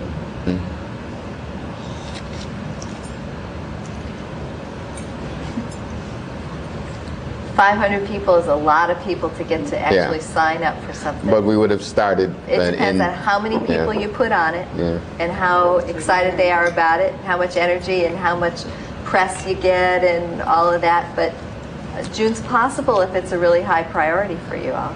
It's a high priority, June. Yeah, June. High priority, okay, end of June. Oh, well, give us till August, because we're not going to meet this. Yeah. So give us till August. Nothing happens in the summer. So we might as well have to actually talk about a lot happening. Well, let us have till August then. People are very busy in the summer. They have a lot going Summer on. camps or anything? Okay, so we're saying 8. Okay, 8:30. Okay, then move. 8:30. Okay, Because Lynn's give us that look like, and then well, on the we already started raising funds, right? For I would recommend that you shoot for number 3 by the end of June, so that over the summer where it's harder to get people together, you're not trying to work with your members, but you're out if there's other equity or if you need some debt. Your bankers still work during the summer. Those are a little slower, but they're still there. So maybe number 4 would be by the end of August. You'd still be doing some member stuff. No, you don't think so? Yeah, because you got equity. All right. well, they're not trying to talk to us in the summer. We're out to lunch. Maybe by September. So 9:30. What do y'all think? Yeah, I'm going for 9:30 final offer. Yeah, 9:30. So Shakur, you're agreeing. How about you, Kiara? Is that 9? She writes really good grants, and that's why we keep her here. She says September. I assume she has like Martha's Vineyard plans in July. So. Yeah, actually. I'll be close. I'm reading between the lines. Okay, so we're moving number 3 out to September, and number 4 is out to September. Yeah. Oh, was that also end of September? Yeah, 9:30. I mean, I might be Wonder Woman. I may be able to pull something out, but I know. All right, give a little bit of time. It's good to put a little time in here. So now at the end of stage 2, all the business planning's done. You've got your money in the bank. You've got the bankers lined up if you had to get any other investors in. You've got your members signed up, ready to go. So this is September of, which year are we in now? 06. Thank you. And we're getting ready now to set up this business. Well, good, because we're already a year and a half into this bad boy. And so for organization, setting up the office and hiring staff, contracting for products and services, pre-selling members, orienting new members, their roles and responsibilities. When do you think would be reasonable to get those things done? So we're starting up September with all of this. You could start some of this a little bit earlier. Yeah, you could. So we're ready. I mean, it would be great if we were ready to go when the fall started and everyone's back at school. Like we had our staff kind of in place by now. We'd have we'd have office and we'd have the OD and member development already starting, right? I mean, so that would like we take September and October to really orient the members, the new members. So it's Is that feasible? so it's how about November. by end of November? For all 3 or which one? For all 3. Yeah, for all 3. And this timeline feels a little extended to me because it's hard to maintain momentum in a business planning process. So at first when you were telling me we want to launch within 4 to 6 months, I was saying that feels a little crunch. This feels a little extended. just, from my experience. It might be hard to keep people excited and feeling like actually something's getting done, like we were talking about earlier. No, there's also the issue that the market research you did in the beginning, maybe you're getting stale. All right. Yeah, but we don't have anyone who's just going to spend their whole time on this. Everybody has to do their regular job and do this. So I hear you on it being extended, so we could shorten it, but then if we don't need it, then what's the point? Like, we still end up pushing things out because we can't get to it. I mean, at least this way, if we make a timeline and we say this is when things will communicate into that effect, we can always push ourselves to try to do it faster, but I think then people will feel discouraged if we set some of these too ambitious. But where do you think we should cut some fat out then? Yeah, give us, you're the experts. So where can we shorten it? We would definitely, whenever it could be shortened, it should be shortened. I think going from the end of February to the end of September for your membership development work is pretty long, especially when you can be doing membership development throughout the winter. Oh, okay. Wait, where are you? I'm on stage 2, number 3. All right. Well, you had us all gassed up to 500 people. It's a lot of people. It's true. It's true. It's going to take some energy to pull this off. So we're talking maybe June then July? Let's see, end of September. That's what we have now. We We have have member development by the end of June. and then we have the business development by the end of September. Right, so what if we said the end of June for number 3? That's what we have. And then the business development? By the end of September. Let's put that at the end of June also. So, I like that. yeah, we could be doing it at the same time. Yeah, have that happen Search simultaneously. and hire staff over the summer. All right, why don't Yeah. you help me out with the y'all. She's going to be busy. And then if stage 2 is done by the end of June, then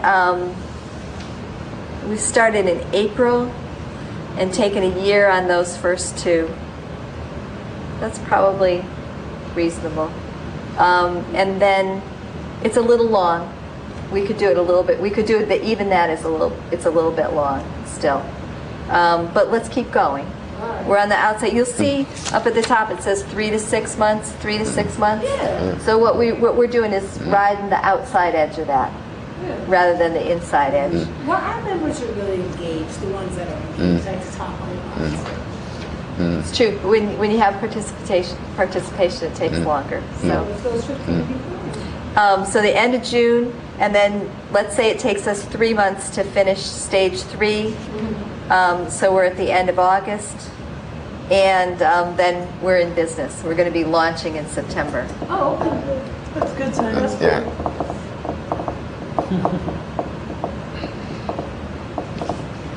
So what do you think of that when you look at it? Does that look like it might work? Looks good.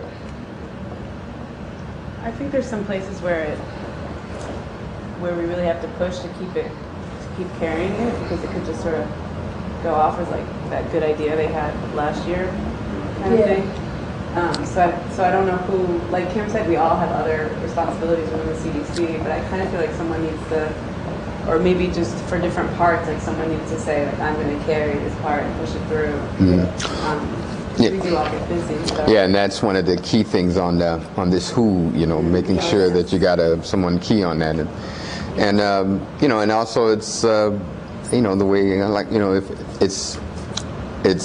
if we can come under the timeline, it's better than going over. I mean, so at least if we said we'd have it done by September and we pull it off in June, that's gravy. And it's a lot better than saying we're going to do it in September and it's not done till next June, the following June. So Can we take a break? Yeah. The consultants. yeah. Let's close. Yes. And take a break. And I just want to check in with people about what the next. I think we need to do the next piece when we get back. Are you ready? Are you in a place where you can stop this role play? Was it useful? Yeah. Yeah. Just to kind of. Is that what you were doing in real life? Yeah. Oh. not as fast. Okay. You know, in real life, I would meet with the group several times, probably just listening before kind of. Actually, I've done this development plan within the first meeting with some groups who really know what they want to do. With a group like yours, where you don't really yet know what business you want to be in, or even what industry you want to be in, I do some more listening before we made a plan. But I like that plan. It gets people like on the same page and having all those conversations that you were having about what's reasonable. I learn a lot from them about what they feel their capacity and their resources are in that process. So yeah, I do that as early as I can with the group. But it's good if they know what business they're in. And when they begin to look at those dates, realism it just rushes through the door. I mean, you know, and then they begin to get a lot of things that was, you know, that list gets, it's easier to narrow it down, winnow it down as they begin to walk through this process. So. But when we come back, will we hear from our observers? Yeah. So why don't we take how about 10 minutes? Well, about 8:30 we start again. It's 8:20 now. Okay. Yeah. So. Yeah. Yeah. So at 8:30. Yeah.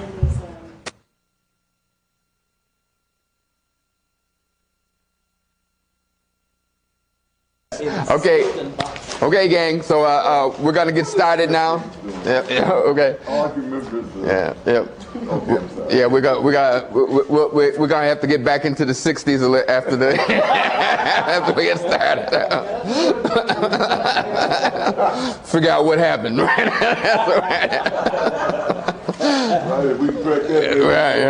Right.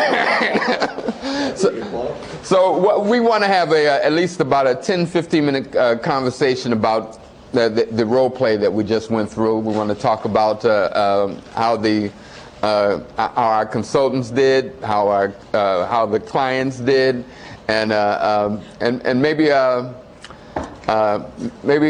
one the observers might want to. Why don't we have people do self-evaluation first and then get feedback? Good. Okay. Yeah. So why don't we start with the consultants doing a self-evaluation, and customers we're their most important. We'll come later. Phones are eating. They got all the money.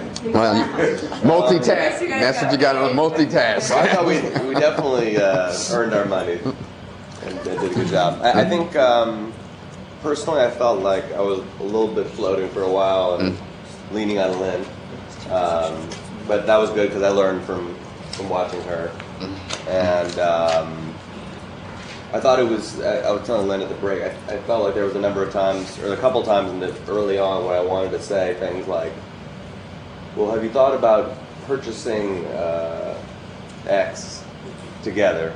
And then realized that I shouldn't kind of dictate that, or else it could have, taken you guys away from maybe what you had already had the idea of. So I found myself catching myself from doing that, which I thought was good. Yeah, I don't know. I was really just winging it. I had no clue what I was doing. Sounded like you knew what you were talking about. Yeah, no. You were great. No, I was just, I didn't have anything to go on, so I just tried to, the first thing I just wanted to find out more about you all and to ask you questions more about what you were doing, what you wanted to do, and throw some things out there and just try to have a conversation because I was, that was, the only catch up that I could do. Try to, to keep it going. But yeah, I just that was where I was just focused on. Like I was just thinking about what Lyndon said earlier in the first meeting, how she just listens and just to get to know people and just to find out where they are. So I just kind of tried to focus there and just thinking about some things. Right, one thing that this came up in the last role play last time, which was it's like you're sitting at a table and there's some people that were representing 1,000 people. How do I know that, like, when you're getting, how should I say? Animated. Like, are you represent, like, you know, is half the group, the 1,000, think that they don't trust each other with money, or do I think that you're, you know, just having a bad day because you are tired and working so hard? So I don't know how to judge that. Like, is this a representative group of the whole group? Yeah, and then after we found out that you're the one who handles all the grant money and everything, I was like, well, she's just trying to ensure a position for herself, you know, in control of all the money. But that's what it was. Or she didn't want to get stuck with all the work. Mm-hmm. You know? Yeah. So I was trying to understand the motives maybe behind people. It's an art form. Yeah, I don't know. How did you guys think you did? Stan? You were a point. I thought Kim was going for an Academy Award there. Yeah, she was trying to knock Phil off his throne of a difficult community person. Right? I don't know. He was pretty good. No, I mean, I was trying to imagine us as staff of the CDC, and Yeah. you know, and at first I was like, you know, we had a chance to talk beforehand, but I was like, we're not really on the same page. Like, and then I was like, well, actually, all the CDCs I've ever worked for could easily have 4 people running 4 different parts that are not at all of the same mind. So I thought that was, you know, that was good actually, that we were not even a group really, because that could totally be the case. Yeah. And just kind of speaking from our own, you know, like she's working on one thing, I'm working on another thing. Yeah, everybody's speaking from their own reality. Well, yeah, and that seemed like realistic to me. I had that experience last year, but I wasn't a consultant like how you were, but of people having invited me to help them with something, and then it was clear when I got there that there wasn't just one something that we were working on. So I thought of what people would say.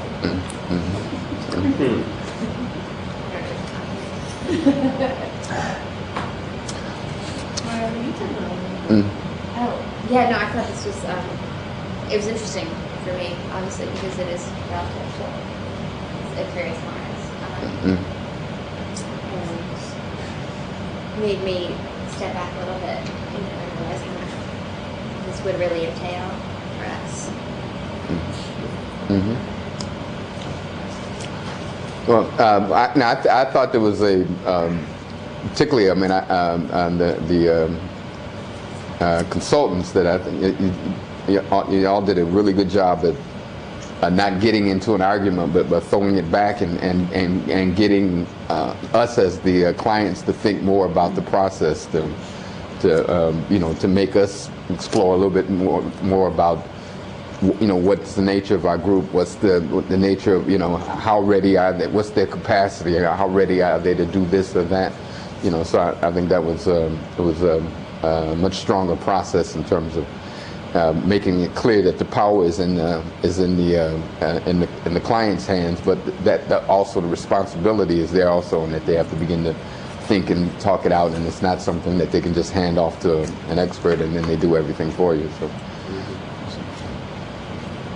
It was also a part, at first we were all speaking kind of about the organization, about what our interests are, but then when we started to go through the schedule, like I felt like we all kind of were like, we just sort of shut down a little bit, which maybe is what you're saying with your experience. People have a reality check of, okay, we're talking about a year and a half, we're talking about maybe 10% of our annual budget if everything goes lined up right. So I sort of felt like all of a sudden we were into the scheduling, I had nothing to say or like no thoughts about anything. Like I was just, so, you know, I was like trying to stay with the role play, but in a way, like maybe that was a reality of what that process is like for people. We have different ideas about what we're excited about, and then when you start to take us through that, it's sort of a sinking feeling. One thing I felt about the schedule going through there, and I felt like if I was on this side, that I would have felt that came too soon. That I was like, I don't know what we were even doing. How am I going to know when we're putting our founding board together? And so I felt like at the end of that, I was like, well, I don't even know what the business is, let alone, like, it's something cooperative. It's something maybe about insurance or about, so I felt like if I was in your shoes, I would have been, well, yes, in 12 months or 18 months, I'm going to do something. It's like, I don't know what it is I'm doing. It felt too intangible to do a timeline for me, but I also see what you're saying is that part of it is just to make a reality check. And I also would, I don't do that in the first meeting. Right. So we were kind of, I wanted to get some substance and, demonstrate the tool, but I agree, it's a lot easier to have that conversation if you have some general idea about what you're going to research first before you start mapping it out. Any and from any comments from my observers? Any Questions? Comments? I can start. I thought that the role Kim played was good as a principal opponent, and I think it's actually you're lucky when you have a principal opponent in a meeting because it keeps you on your toes, but also the worst thing is when there are people sitting there who don't say anything. Yeah. And they're probably thinking all these things, but no one says it. So I think it's really healthy and good to have, a lot of questioning and so forth, as long as it's principled. And then, sometimes it's not, and you got to wonder where that comes from. You got to find out where that's coming from. Because maybe they're, you never know who's in a meeting and why they're in a meeting. And sometimes you're surprised that so-and-so is actually an employee of such and such a company or an agent of such and such a person or whatever. But, so I think Kim played a really good role in that, and that's really important to understand that people are going to have real questions and skepticism based on real experience, and not treat it as, a bad thing. The other thing I thought Lynn mentioned, which was really good, is that CDCs have a lot of experience already that can be directly leveraged into building a cooperative business.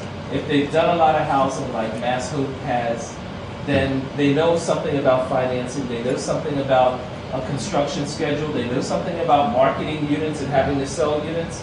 They know how to, they know something about organizing a process internally to get things done. And, everyone has their assignment. And, that's a lot of what you need to know. I think similarly with unions, a lot of unions, they know what it is to bargain, they know what it is to do campaigns, they know what it is to manage funds, they know what it is to have boards, that they have to be, accountable to and so forth. So those are really good points because it can seem daunting to start something, but a lot of the activity that's being talked about, the churches, unions, CDCs already do. And we're talking about it in a new context. I think that's really important. The last thing I thought was missing was, I think there's an element of empowerment, of justice seeking, of fighting for justice that goes along with cooperative development and cooperative building.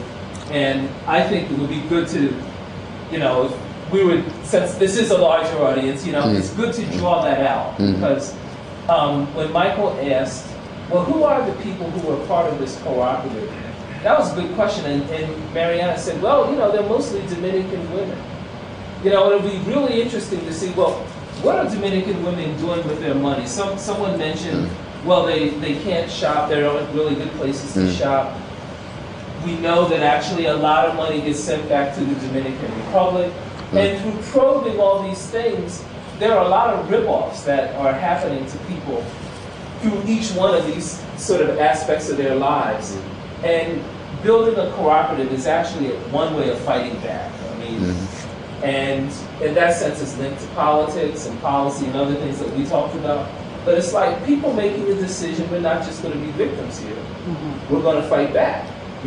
And that's economic empowerment, doesn't just happen through trade unions.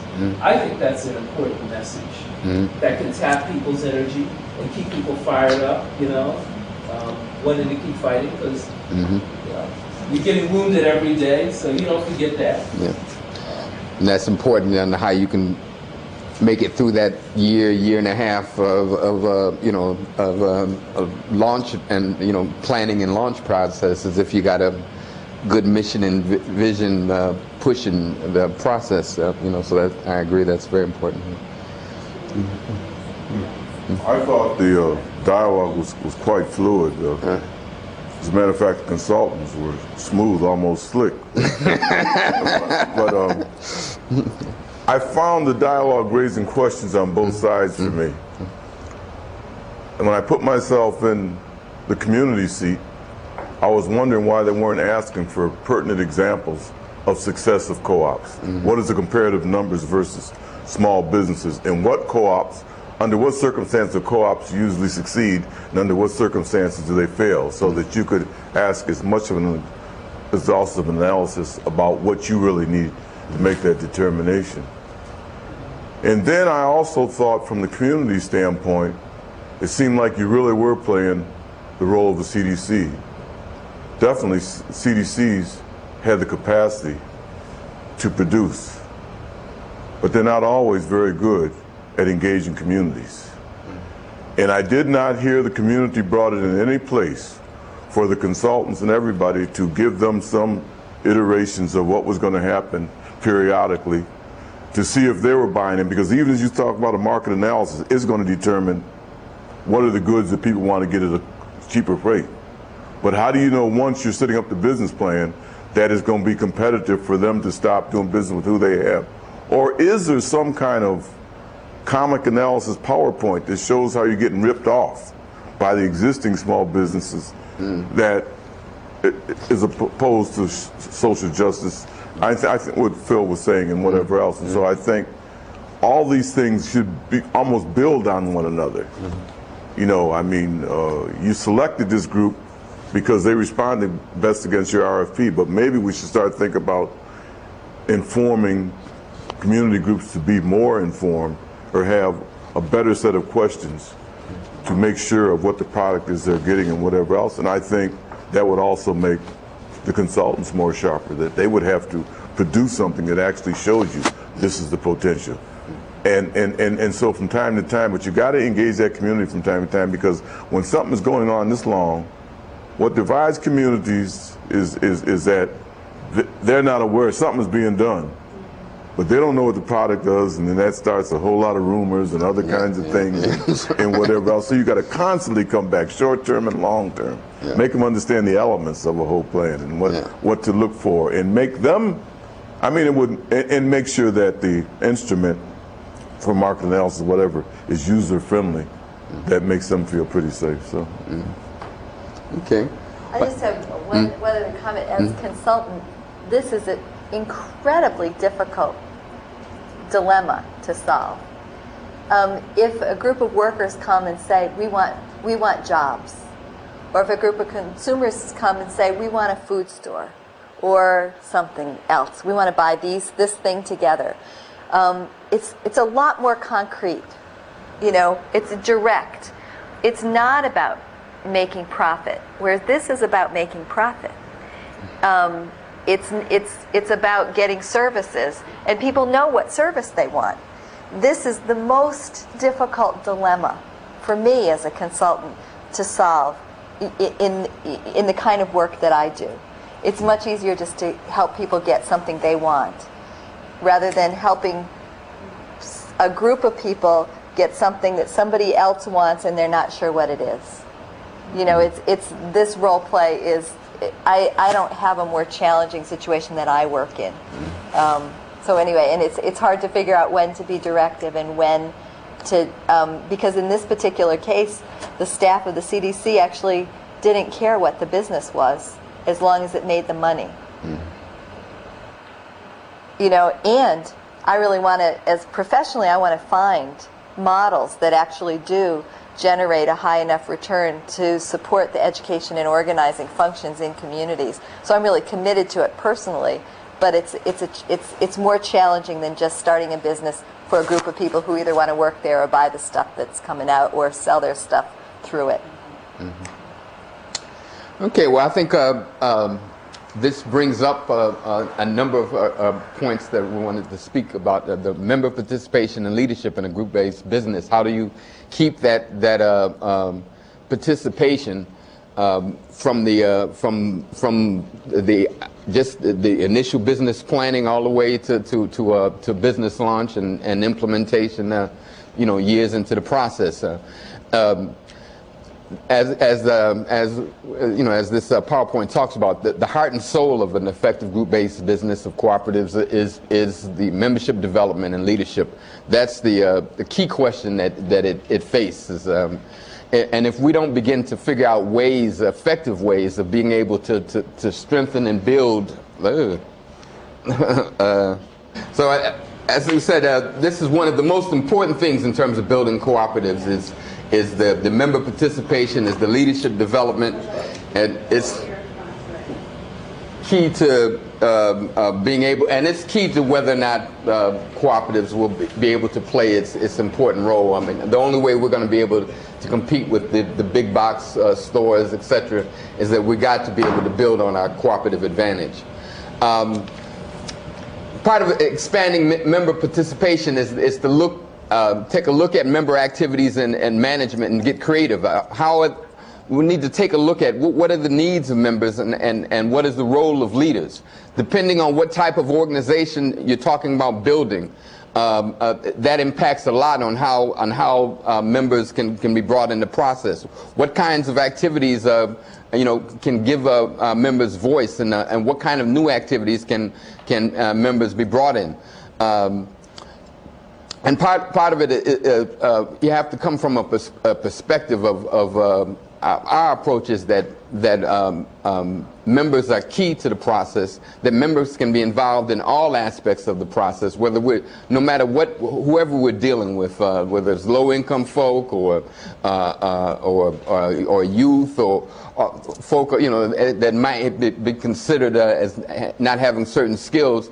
If you have a perspective that these skills can be taught, that people can, whether it's developing the visioning to understanding the financial mechanisms, to understanding the legal structures, that all of that is possible for people to play a key role in. It's just a question of how serious we are at training them in all the different aspects of the business that are needed. And so there has to be a strong leadership development perspective, as a part of any cooperative, where you look at how you're going to develop leadership, experience, capacity, knowledge, and the dedication of volunteers.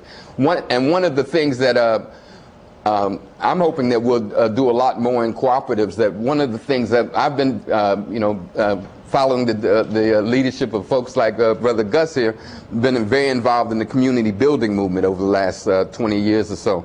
And one of the things that has been a staple of one of the most important tools is the whole asset mapping, where you look at having a perspective of that everyone has assets and gifts, that every community has assets and gifts, and that it's a question of how we develop those things. And there's an approach of that Kreitzman and McKnight is some of the folks that have played an important role in developing, but a lot of us feel it's just they just took a just good old style organizing and added some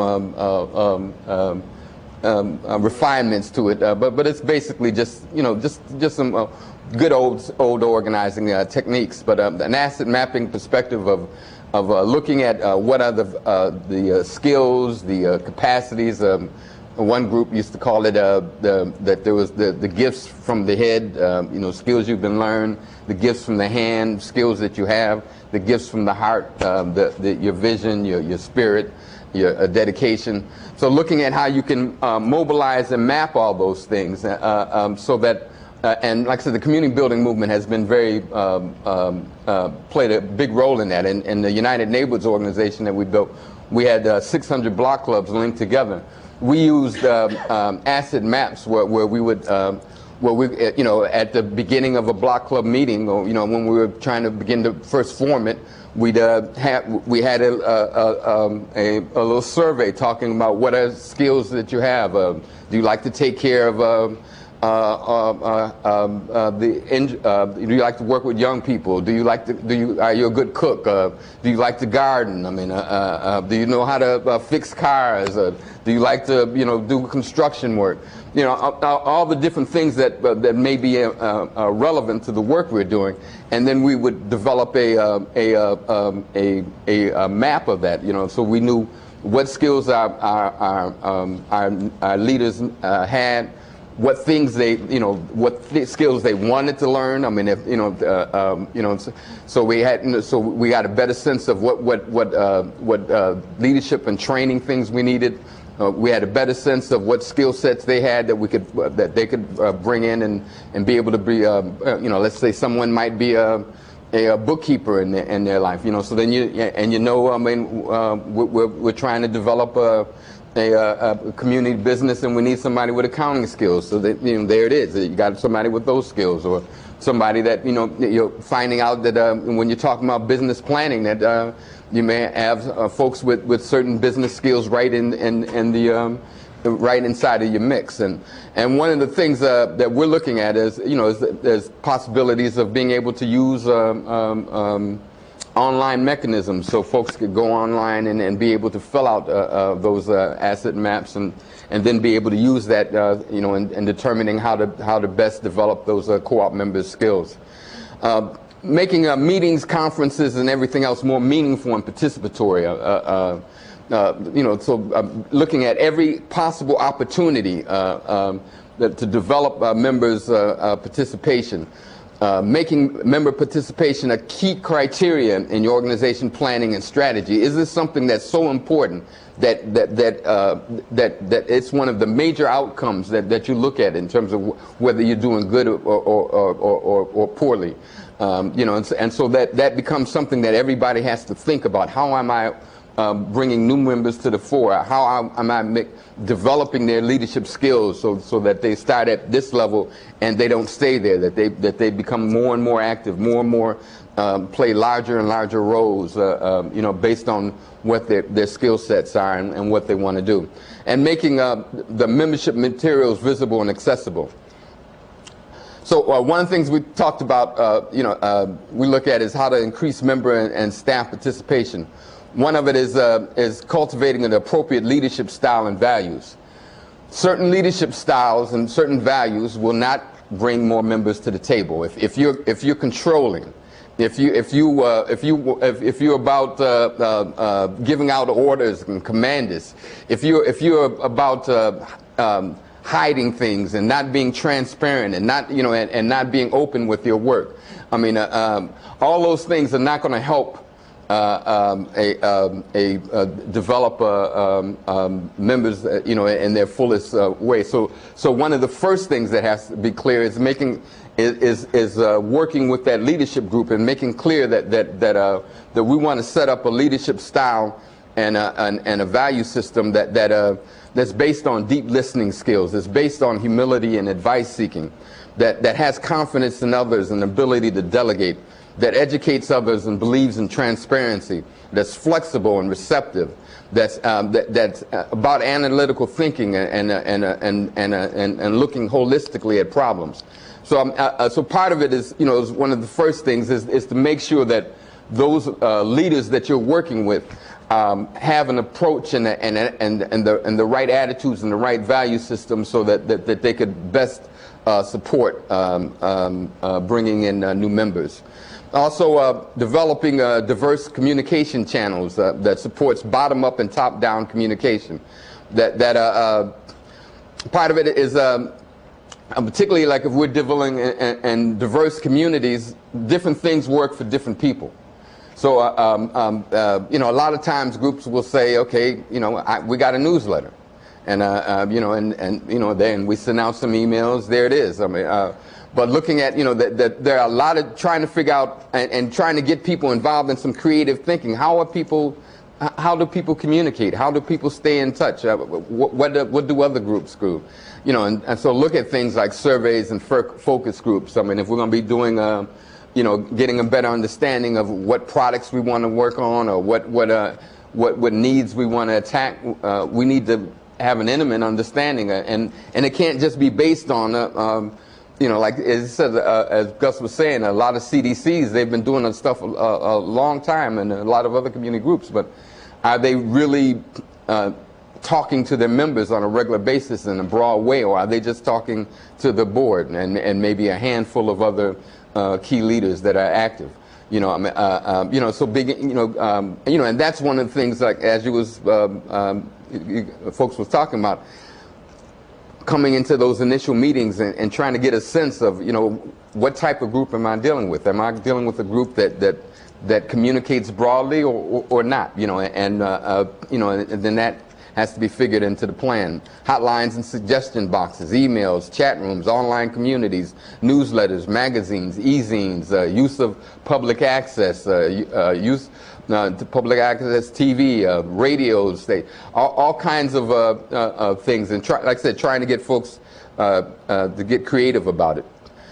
Another thing is developing and implementing orientation plans and education plans that a lot of groups, you know, and I used to run a program where we trained minority folk, you know, so that they could join boards, because one of the excuses used to be, oh, we'd have minority people, but we can't find them, you know, and you know, and so we said, okay, we'll deal with that argument. We put together, we trained about 100 and something Black and Latino folk, and you know, and you know, that wanted to be involved in boards. Then what would happen? They bring them on the board. You know, nobody talks to you. You come on the board. You know, you don't hook them up with buddies. There's no sense of giving them an orientation. You come on the board. The group has been there 2 years, 3 years, 5 years, 30 years. How do you get a sense of what the collective history is? You know, and how are you expected to be able to come into something, and you know, you jump in midstream, and you know, and then supposed to participate. You know, and particularly if you have some short, you know, if you're, you know, don't have the same school and academic credentials or business experience, etc., you're setting that person up to fail. You know, so a lot of times we would see folks would come onto a board, but they wouldn't stay. You know, and a lot of times it had to do with what kind of orientations, you know, what kind of education. You know, did they really give them all the information they need, so that when the financial discussions came up, you know, were they given the information so that at least they could have a basic understanding of what a balance sheet is and pro formas and other stuff, so that they could, you know, be able to make some intelligent decisions. You know, and you know, so being able to have that happen all the way through, and looking for those opportunities, and doing it in a creative ways, and emphasizing learning and doing. You know, so we're not just talking heads kind of conversations, but you know, involving folks in the, and you know, putting their hands on stuff, and have fun in the process. You know, looking at a process where it's a member focus, where everything should be, the entire business should be looked at from the member's perspective.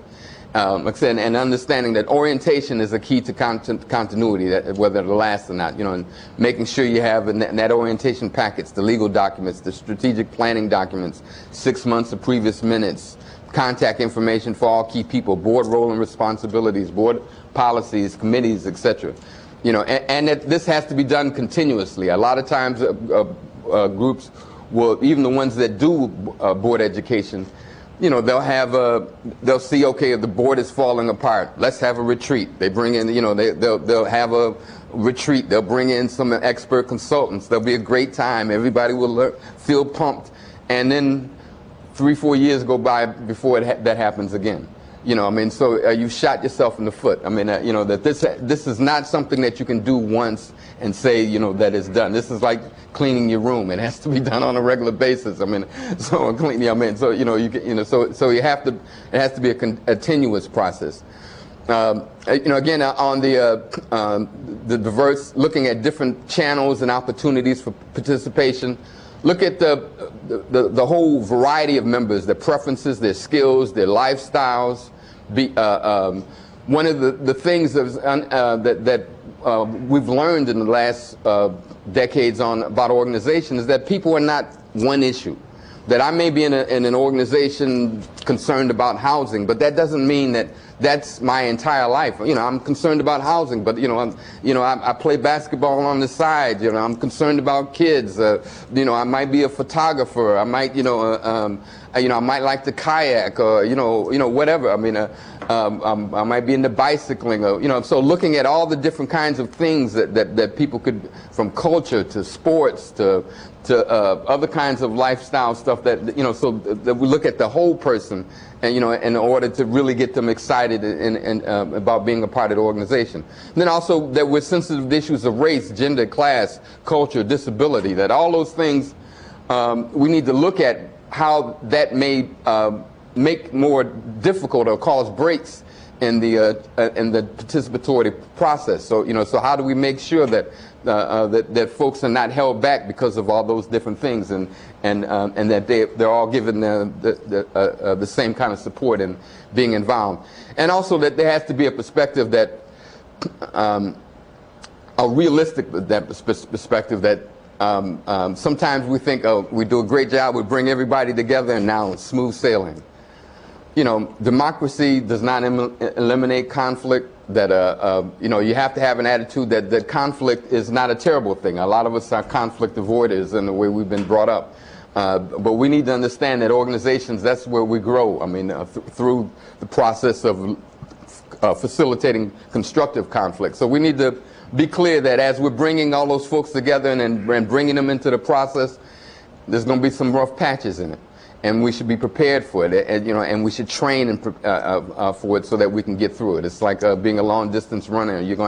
There's going to be some days where you're going to have some serious cramps, from doing that training. But that's part of getting those muscles strong.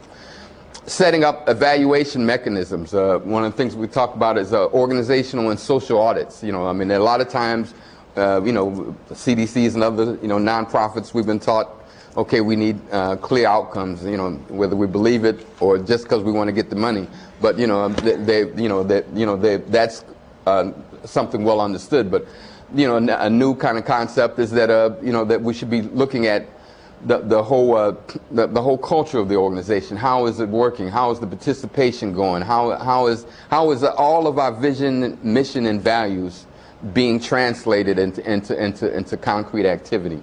And judge on how that's being successful. And when we do that, when democracy and participation are goals that are going to be evaluated, and everybody understands that, board, managers, members, then you set up a watchdog, for democracy right up in the organization that's big and strong and with a big bull head that's going to say, I'm not going to let nothing nonsense come by there. And it begins an educational tool. That once they begins to, understand, not only is it how many dollars we raise, but we want to also look at what kind of process that, have we set up an internal process that members are comfortable about raising differences, that there's a good relationship between the staff and the general manager and the board and the members, and respect and tolerance and is going on. Looking at how we're doing it well and how we're doing it badly. We've gone a long way to build strong participatory organizations. Learn some benchmarking. Identify your key innovations. That requires some serious self-analysis and self-awareness. And also, hopefully, if we can begin to set up a process where collaborative processes where we look at not only at ourselves, but we look and learn from other groups. So we're trying to study. We were talking earlier about how one of the problems, particularly in some of our communities, that we don't look around the world. We don't look at a whole bunch of models. We just keep a lot of times just playing that same model over and over again and never assessing whether or not it's working or not working, and looking at some other new possibilities. So so we need to learn how to benchmark and learn from our own things. 5 key themes.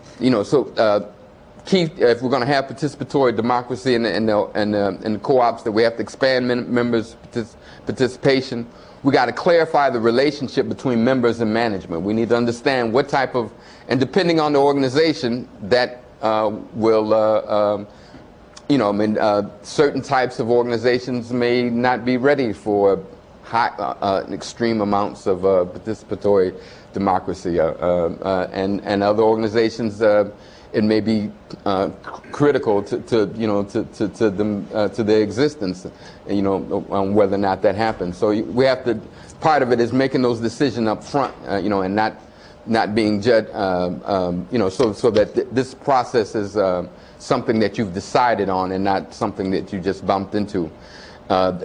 Innovate organizational structure, that we look at, you know, creative ways of making sure our organizational structure supports the most active participation of members. Expand employee participation. I mean, a number of our cooperatives and group-based businesses have not been great places to work at. You know, and particularly if we're going to be able to also be able to attract folks like labor and other allies, we got to show that our talk is the same as our walk. That you know, so I mean, so really looking at you know, and sometimes you know, we can get caught up in a consumer role, you know, and you know, we see how you know, the Walmarts and the low prices every time, you know, that, you know, you can see, if you narrowly see your interest as a consumer and not see your interest as a whole. I mean, that not only do you want low prices, I mean, it's because sometimes we may not be able to provide the lowest prices, but what are some of the other benefits? You know, and so making sure that that it's a great place to work, that we show respect and care, you know, for our fellow community members, that we show respect and care for seniors, for youth, you know, all those vision and values has to show up in how we do the work. And expand economic and social responsibility. You know, some of what Phil and Gus was talking about earlier, that one of the strengths of cooperatives is that we have a vision.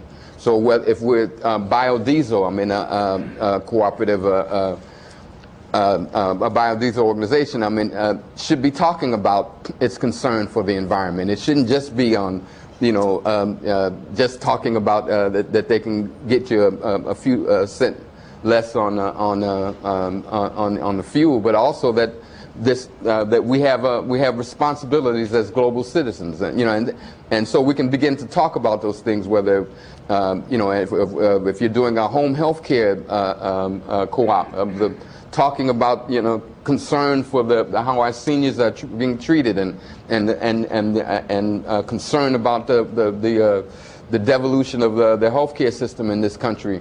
You know, all those things should be wrapped into, you know, to talking about our cooperative and our group-based business and why we're doing it and why this is worth supporting. And a lot of times that might be the difference between success and failure, because like I said, it's not like we're going to always be able to undersell. In fact, most times we won't be able to, some of the competition.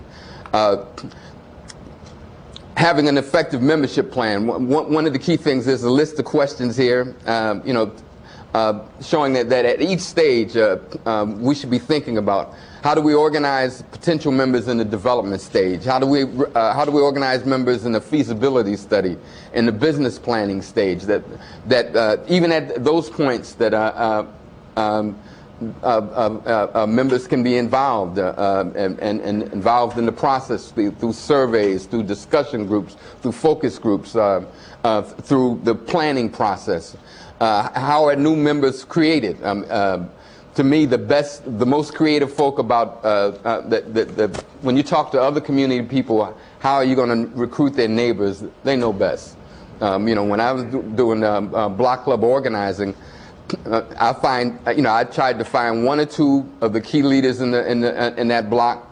I go and, you know, knock on the door and sit down and talk with them, and then they tell, and then they direct me from there. You know, they tell me, you know, what the issues are, who the people we need to talk to, what should we look out for? Which one is a nutball? Which one is on top of it? Which one's going to tell you, promise you the world, and which one's is going to actually do the work?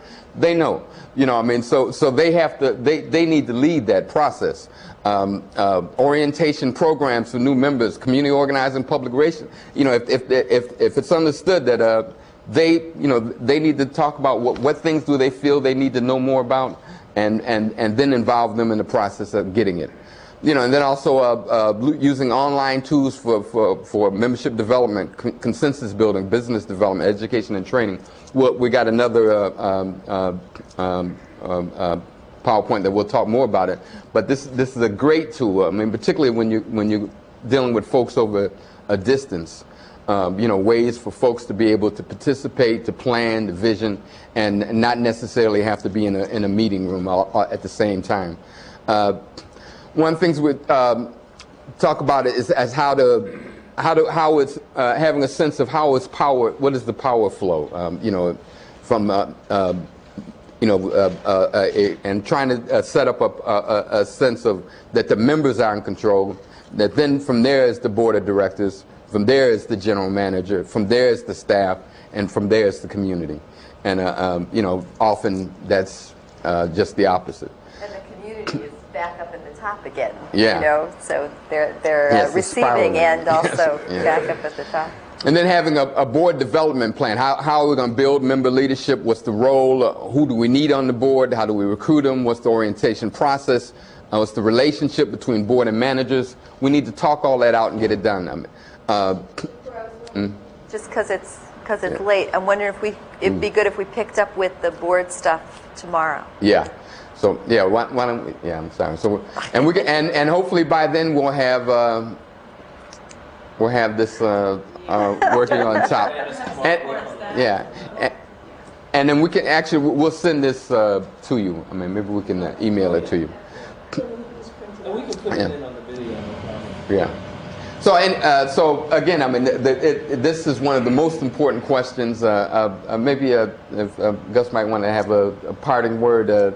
I think just one other point is that you know that I think one of the things that Gus and Dudley Street has shown, particularly if you involve community people in a very dynamic community planning process, that sets the stage for a strong organization. It helps give you the political power if you run into stuff later on, which always happens, and it helps to bring that recruitment process and bringing involving folks becomes a lot easier if you start it out right. Just shortly, because I know it's late. I think maximum participation of people assures planners of much greater plans. One of the things you must understand about the academy, if you look at most planning schools, it gives you a skill in land use, transportation, housing, or finance, but many don't have the total global picture. By including people of the community, they know where everything should be. They often don't participate through being intimidated. I facilitated the layout of a plan in Marshall Heights in Washington, D.C. several years ago. And it was really interesting because I gave an analysis that if you look at most municipal plans, they don't have any tactics or strategies connected to each element for implementation of them. But as I was laying out this conceptual plan, I was forewarned that there was one young brother who had a lot of tough questions and I should be ready to handle them. So sure enough, I laid out the first element of the plan, the brother raised his hand and he put me on the defense almost immediately. But I said, hey, when we get to that particular point, we're either going to have a small group of people discuss it, or we'll ask some questions, or we'll put it in the bin. And that happened 5 or 6 times during the evening. At the end of the meeting, he came up to me and he embraced me and said, thank you. Because I know I have some real difficult questions, but I really want some answers. And he told me a story about when he went to Tennessee, where they built the Tennessee Valley Authority Dam. He was an electrical engineer's assistant. And the engineers and the planners talked about the problems they had constructing that dam. They start construction, tear it down, start, tear it down, because they didn't understand the water currents. One day they went into the community, they were having this discussion, and an old backwoodsman, maybe had gone through the 8th grade, raised his hand and said, hey, Y'all planners and engineers ever thought about trapping some beavers by the edge of that river and putting them in the middle and see where they did that? And I always thought that was just a story until I ran a project in Florida, and where they say that actually happened. And I'm saying the inclusion of more people is a beaver process. Beavers sort of run through zonerization process, but they work together. I told this story at a Cornell planning, and some people from Clemson said, we have the sequel to that. Seems like USAID was looking at enhancing the economic viability of a poor African village. And they brought all these engineers and people, and they tested the soil, and they said, my God, you got the best soil in the world to grow tomatoes. And the natives were looking all bland, saying, here we go again. So sure enough, they went out and they got all this seed and created irrigation and all that. 2 days before harvest, USAID came and they had CNN and all the worldwide media. Wow, look at those great tomatoes. We're going to harvest in 2 days. 2 days later, they came back and USAID was like, what? No tomatoes. The natives said, hippopotamus. What the hell you mean hippopotamus? You asked us at first. We could have told you. Hippopotamus love tomatoes, so therefore grow a plant that we could probably take to harvest. And you see, we don't often engage people in communities who have those kinds of analysis and answers that will complement the skills that we as planners have to make sure that it's a substantive plan, you know, that's going to last and going to benefit communities. And I think, yes. No. Building on that, you can talk a little bit about how you help develop the leadership or development people involved. You should go talk about that, and I'm sure you will be following that over time. If you do a good job about getting people engaged in front, how do you keep developing them? Because I think organizing has to have both short-term strategies and long-term. Short-term is often coming back to what are the problems that are affecting them right now, and a strategy to do it and celebrate that when you correct it. They have to understand the nature of long-term plans to get to the ultimate goal that you're trying to get to. And I think what we often don't do, we take for granted that a lot of working people don't want the skills. Nothing could be further from the truth. I mean, Shakur was talking about what we call treasure hunts, looking at the assets, but GIS mapping that shows all the structural stuff and whatever too. Some of the stuff that Josh Kirschenbaum does with Policy Link and some of those places. I think the complement of, we did this in Harlem through Lionel McIntyre when I was working with Ed McConnell Clark. And people in the communities actually had the maps with all this information on their walls to use when they went to the, what'd you call them, not the city council, but those community planning board. And the community planning board started asking, where the hell y'all get all that information for? And it just empowered people. Give them the tools. Let us work together. And that's what impacts real, long-term, meaningful public policy, which is so necessary right now. And I think that's what's going to take co-op and everything else to a whole nother level. And then you create leaders that will be leaders on all kind of different fronts. They may start out, I mean, that's one of the strengths of, like in labor, you know, you get somebody that's a leader in labor, you know, often they're also the leader in their neighborhood, they're the leader in their church, they're the leader, I mean, you know, so that those skills, they don't stay in one silo, you know, those skills they learn in that co-op or in that group-based business, they're going to be using it all over the place. Yeah, it's really okay, so sorry, we went over a little bit, but we have the evaluation sheet for tomorrow. Yeah, we'll hand it out tomorrow, then we can get by. Well, hope everybody will be here tomorrow. We'll try to be a little tighter on it and move a little faster. But what time are you all meeting tomorrow? What time are you meeting tomorrow? 2 to 5. I'm going to see if I can come. Then I'll already be in town.